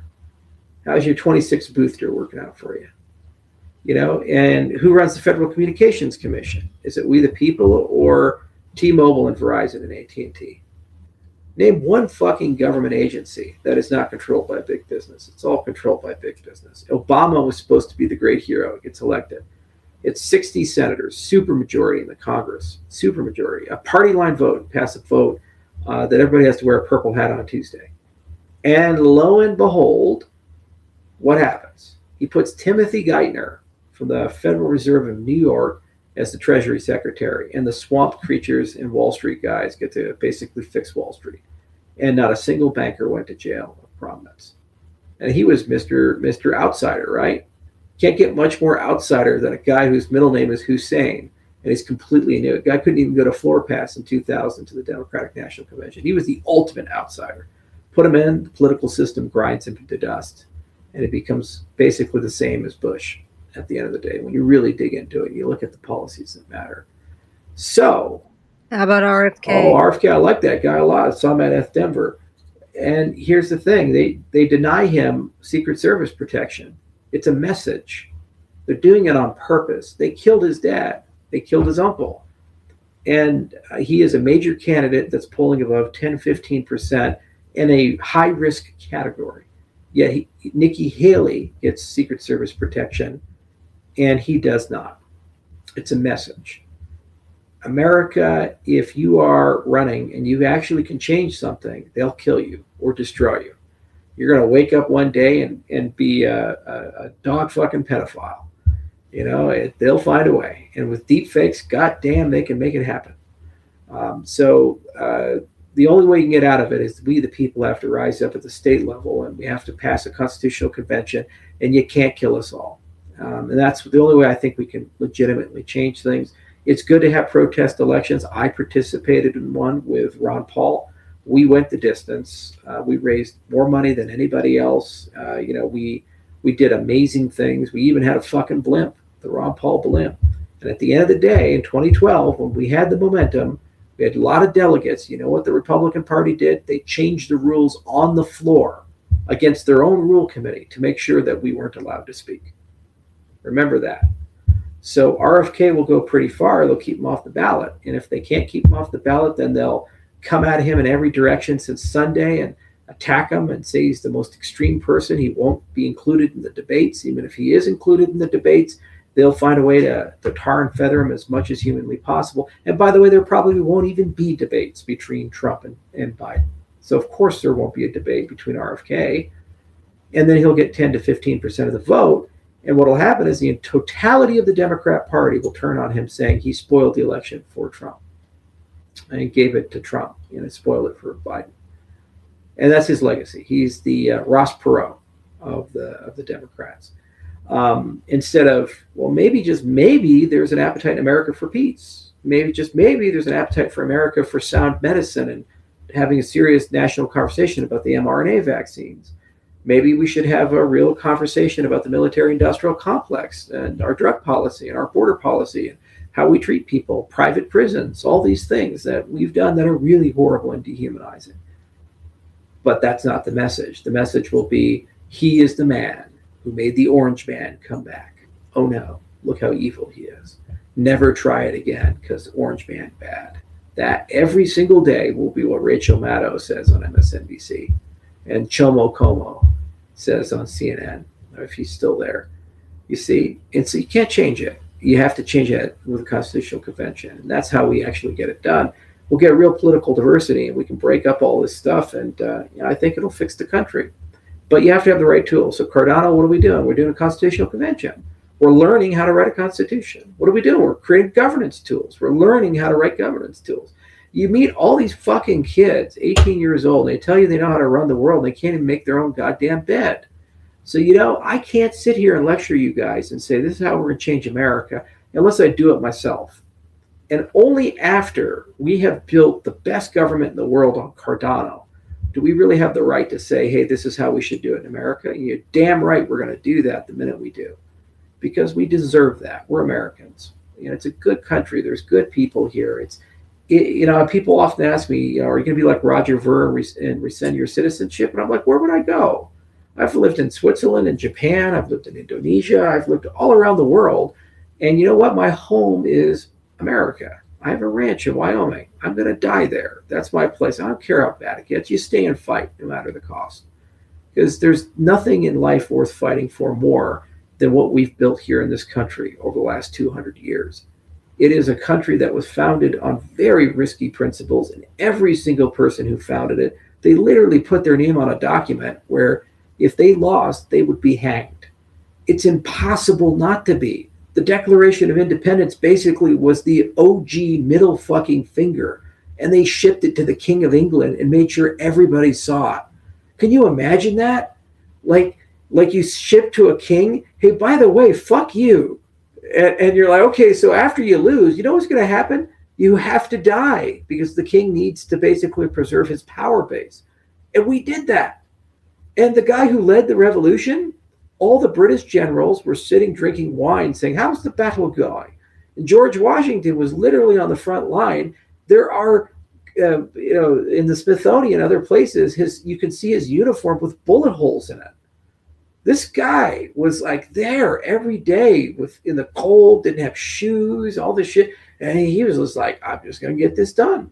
And, it was so crazy is after he won, the Continental Congress hadn't paid the army for a while. And all of his soldiers came up to him and said, fuck these guys. We want you to be king. In fact, if you go to London, you go to their museums, there's letters between King George III and his homies where they were saying, hey, when Washington stages a coup and becomes king, how do we get back in his graces? He doesn't have any kids. He's probably going to have to remarry. So who should we try to marry to Washington? And how long after the French recognize him should we recognize him as King of America? They just assumed Washington was going to be King Washington. They just assumed it. Then he resigns his commission. You go into the Capitol Rotunda, there's this beautiful mural of Washington resigning his commission. And the Europeans were like, what the fuck is going on? You don't conquer a nation, win this type of war, and just like walk away from that. He's the big guy now, And then he becomes president. And they're all, oh, okay, yeah, all right, yeah. He had this whole thing planned out. And then he retires. And they're like, what? You don't do that. You're like, he's supposed to be president for life. That's how that works, right? That's what we do. Then the French Revolution happens. They're like, oh fuck, what the hell is going on here, man? Oh my God, they just got rid of Louis the 16th. They're coming for us now. This is crazy. We were the OG crime spree. Okay, we scared the shit out of the Europeans. We scared the shit out of everybody. America was the revolution of revolution. That's our heritage. That's what we got. That's what we got for free. Those are these insanely brave people. And they looked at over 3,000 years of human history from the Greeks to the goddamn Romans. And they asked everything, what went wrong? And they put in our founding document, a constitution that had enough checks and balances in it that got us in the right direction. It wasn't perfect. There were huge structural problems with it, which we had to fix and fight a civil war over. But the directionality of it was one that was unprecedented, which is why the United States is so goddamn powerful. And we have this government that is no longer by the people and for the people. It works for itself, and it kills anybody that gets in its way, foreign or domestic. And it's above the law. They say no one is above the law. It's above the law. And every election cycle, it gets worse and worse. It went from, hey, every now and then you have to pay a lot of taxes to, okay, now the TSA gets to molest you, to, hey, we're just going to spy on everybody and listen to all your phone calls, to, hey, you know what? We can kill you with a drone strike as an American citizen with no due process. Look it up. Anwar al-Awlaki and his son. No court was involved in that. President just said, yeah, we can kill him. He's a bad guy. Oh, okay. So now the president can just assassinate people with no due process. Great. Sounds wonderful. Right? Every generation, it gets worse and worse and worse. Now free speech bad. We all have to be deplatformed. You say the wrong things. We should form a ministry of truth. And you know what? We should have the FBI go and infiltrate all these different institutions. Hey, you like Latin mass? You must be a right-wing extremist. We got to look at that. Yeah, you guys are bad dudes. Yeah, I don't know about that. It's not going to stop, and you're not going to elect your way out of it. They're unaccountable. The bureaucrats don't have to answer questions. They lie by default. That's their standard operating position. They do not like rule of law. Any institution that gives them rule of law, they try to destroy. And, so the only way we're going to get out of it is a constitutional convention. So let's do the blockchain stuff. Let's learn how to govern. Once we're done with it, we'll rise up, go to 2/3 of the states. We need 38 of them. And once we get that quorum, we'll just go ahead and pass a new constitution. And it'll be much better than the old one. And then the legacy government will be like, what just happened? And we'll be like, you've just been fired. Thanks. And we're going to move on now. And there's also got to be a return to integrity. So a lot of people got to go to jail. Fauci's got to go to jail. The military-industrial complex got to go to jail. Bush probably has to go to prison. A lot of people have to go. There's just you can't forgive certain things. You have to have some sort of acknowledgement that these were criminal acts, and we have to do that to move on. I was in Rwanda years ago. I met Kagame, and he had one of the hardest jobs in the world. After the genocide occurred with the Hutu and the Tutsi, he had a situation where basically 1 million people died in 100 days. It's like 1/6 of the Holocaust, and about 2.2 million Hutu participated in that genocide. And it wasn't like the Nazi genocide where you had these special turbo evil people like the SS. So you can go, oh, okay, that was the turbo evil people. So we'll just go imprison all of them and then we can just move on and pretend like it didn't happen. It was a decentralized genocide where people who grew up together in the same villages, suddenly they just, a switch flipped in their brain and they just grabbed machetes and killed their neighbors. So how do you put a country back together where literally everybody knows somebody who killed their wife, brother, their son, their daughter? And by the way, you only have 100 judges and 300 lawyers in the country. How do you try 2.2 million people for murder when you have that? They great Bush courts, and they had to put the whole country back together, and they found a way to do it. So you can move on from pretty much the most heinous things you can imagine and make it work and get it done. And they're not a perfect country, but my God, they've made a huge progress. And whatever racial divides we have or social or cultural divides we have, I don't think the vast majority of us are living in a world where our next door neighbor woke up and hacked our wife to death with a machete, and then you got to go to work with that guy 10 years later. I don't think any of us are living in that reality, whereas that is the reality in Rwanda at the moment. So I think we can learn to forgive and forget and heal, but we do have to have some admission that really horrible things have happened. It's hurt the world, it's hurt us as people, and we're living without integrity. So you fix the Constitution, you fix the culture, and then you have a reconciliation and an admission. The CIA had to do this during the 1970s with the Church Committee. And Bill Colby revealed all the family jewels, Phoenix Project, MK Ultra, all these other things. The U.S. government had to admit Gulf Tonkin was a false flag operation. There's so many times where they've had to fess up and say, yes, we've done something terribly wrong. The Tuskegee experiments, where they gave black men syphilis just to see what happens. We now know these things, and they're undeniable and they're factual, and you can see it. And there just has to be a come to Jesus moment with all of that. And only then, I think, can we heal and can we actually come back together. I've got just a quick follow up with another like slightly off topic, but kind of more simple question for you. You mentioned about how we can all kind of rally together to get our political figures to kind of, have our backs, so to speak, and do the right thing as I feel like we all collectively know that they should do. But there's so many billions of dollars that are being focused into these super groups and these political campaigns that it seems so overwhelming. Like even like third party candidates and the alternatives, they don't even stand a chance. Like, do you think that there's possibly any kind of like social movement that could get behind somebody that's actually trying to do the right thing? Like, I don't know, maybe RFK or... Yeah, you don't need a national panic, guys. You're looking for heroes in the wrong places. You don't win the game by playing the game. You win the game by changing the game. You got to think smart. Sun Tzu said that great warriors go to win first and then go to war.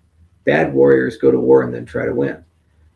If you are RFK, you've already lost because the system is rigged against that mechanism of change. There was a glitch in the matrix with Trump, and they fixed it. They resolved it by 2020. So even if he gets reelected, it's not a problem anymore for them. So how you change the game is you focus on the states, not the federal government. That's what we did in Wyoming. Walked in there. Who the fuck is Charles Hoskinson? I'm just a guy. I've got 31 laws passed. We built our own bank, full reserve bank, Speedy Bank, Dow Law, utility token standard, Wyoming stablecoin, all kinds of shit, man. Yeah, and that's real life. It's a U.S. state, and that's one of 50. So go do it another one. Go do it another one, and that's decentralized because you all live in states. Okay, if you're in the United States, so go to your state, win that battle. It's a lot easier to go convince a state representative to do something than it is a congressman because they're not part of the club. And you know what? You look them straight in the eye and you say, do you really think the bullshit coming out of Washington is the best America can do? Do you really think that an institution with 18% approval rating, the legislative branch of the United States, but has a 96.6% reelection rate is a effective system? And they'll say no. And you slap right on their desk a constitution and you say, let's get it done. And you know what? You'll convince a few, and then a few more, and then a few more. And then you wake up, and all of a sudden they're like, holy shit, there's a glitch in the matrix. What do we do about this? And the problem is it's too big and there's too much momentum at that point, and you just get it done. And then they'll hem and haw and say, oh, they'll throw away the Bill of Rights, they'll destroy the Constitution, oh, they'll rewrite everything, all America will come collapsing down. No, the bureaucratic state will come collapsing down. The military-industrial complex will come collapsing down. The administrative state will come collapsing down. But that's okay because, they kind of kill people, and they kind of are killing us. They're making us sick in every way imaginable, from our physical health to our mental health, and they're making us hate people we've never met. Think about the hate that they're inflicting upon society. If you're a Republican Democrats are evil. If you're a Democrat, Republicans are evil. Your next door neighbor is a Democrat or a Republican. The person who cuts your hair is a Democrat or a Republican. Your doctor is a Democrat or Republican. If you get shot, you go to the hospital, that ER physician who saves your life is a Democrat or a Republican. Do they take a moment and check your political affiliation before they decide to have humanity? Oh, but they're different. No, they're not different. They're people. And the only reason you hate them is because propaganda told you to hate them.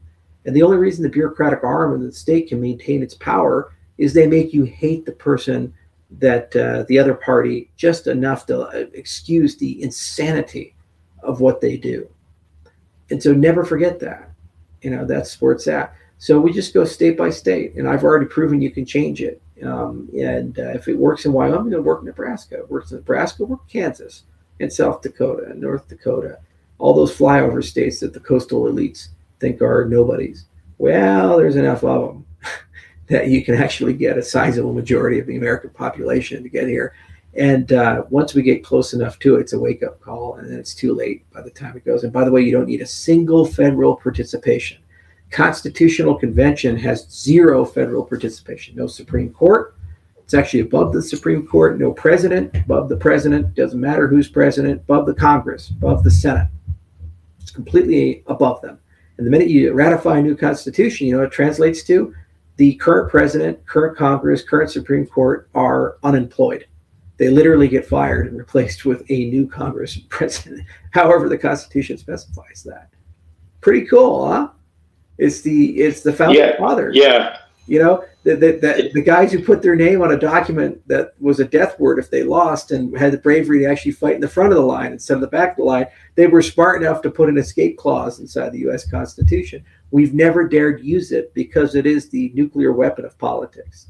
You can literally do anything with it, and you can create a dystopian hellhole with it. But at what point do we admit that the system that we have right now is pretty fucking dystopian?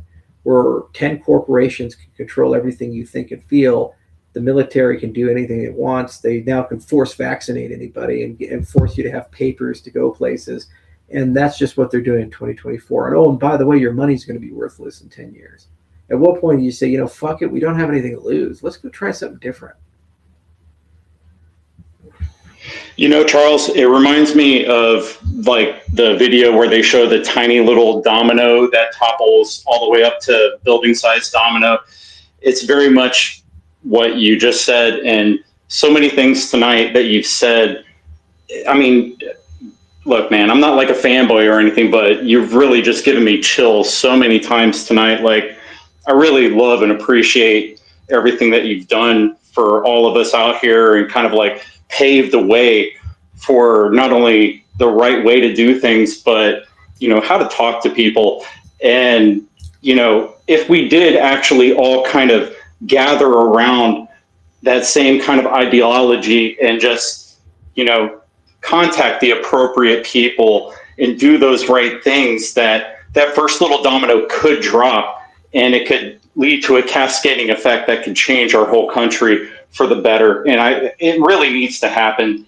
There's so many people that are so silent, that are just like, oh yeah, I gotta vote for Biden because anything but Trump. And then Biden's been president now, and it's like, we've seen what's happened, and it's not been good. And I mean, it is what it is. We've seen what's happened, and it's just more of the same. But I digress. Less from the politics thing, and completely on a different note. I was talking to you on YouTube a while back, and this is really way outside of everything, but you said that you saw like some red eyes out on your property, and I was just kind of curious, like, did anything else come from that? You know what I'm talking about? I read the book about the history. There was actually a battle on my ranch, and the exact area where that battle happened and a bunch of people died is where the specter appeared. There's actually a video, if you guys Google search it, you can see the video of my ranch where I'm kind of outside, and then you can see this kind of shadowy figure with glowing red eyes in the back frame of the video. I didn't notice it at the time, but when I was walking back to my cabin in that area, I felt like I was being stalked by something. And I have mountain lions up there, so I thought for sure a mountain lion was stalking me.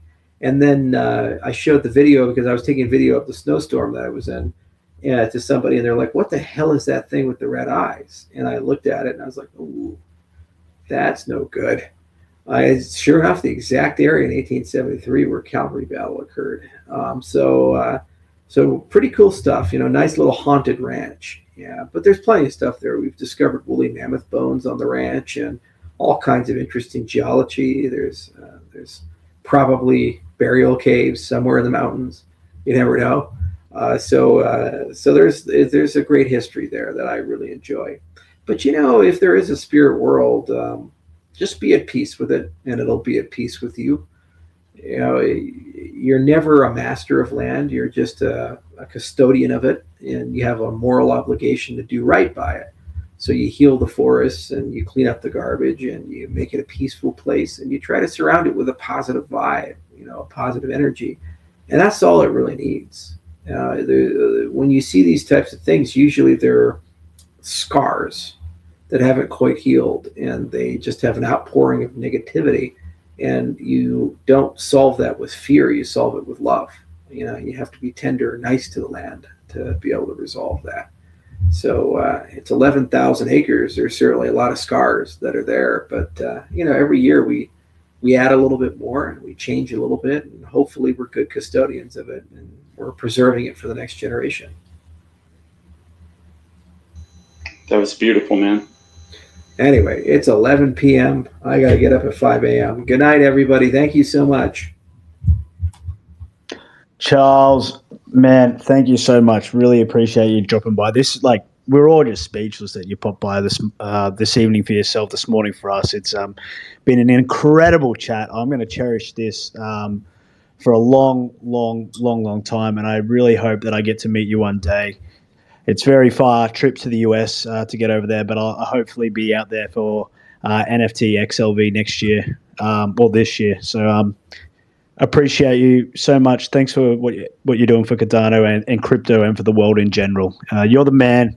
Have a great night. Thank you, everyone. Cheers. Thanks, Charles.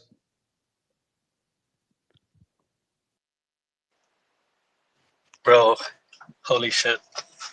Epic. What the fuck just happened? That was great. Guys, everyone that's tuned in today, thank you so much for coming by and listening to Charles speak. You guys are the real reason, everything is happening. We are the people, and together, as the collective consciousness rises, together we can make a better world ourselves. So it's all about that. And what we can do as a collective. So thank you, everyone, for tuning in today. It's been an immense, speechless to have Charles up here on stage. That was great. That was fucking awesome. Let's fucking go. Yes, Sirski. Shout out to you, Boss Face. That's your line. But I felt the vibes just then. Yes, Sirski. The major vibe way.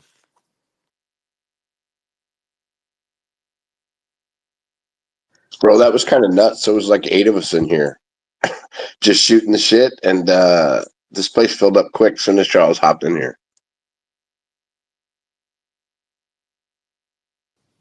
Yeah, unbelievable. Fantastic. Well, holy shit, it's 2:00 in the afternoon. But that's okay. Happy to put aside whatever I had on the agenda for today. I can catch up with the rest of my to-do list later for that. That was just something special. So, but guys, we are going to end the space now. Really appreciate everyone that came up on stage today. Without you guys up here asking those really great questions for Charles and creating such a thought-provoking and intellectual conversation, it wouldn't have been possible. So really appreciate that. Sorry for those that weren't able to get up. We had a lot of requests coming up. So appreciate that too. But yeah, guys, we're here every week. Let's hope we can get Charles back again soon. Same time. This is the Roundtable. I'm your host, Sergeant. We got Clutchy Boy here, Jay Coco, Boss Face, Wasted D, WLG.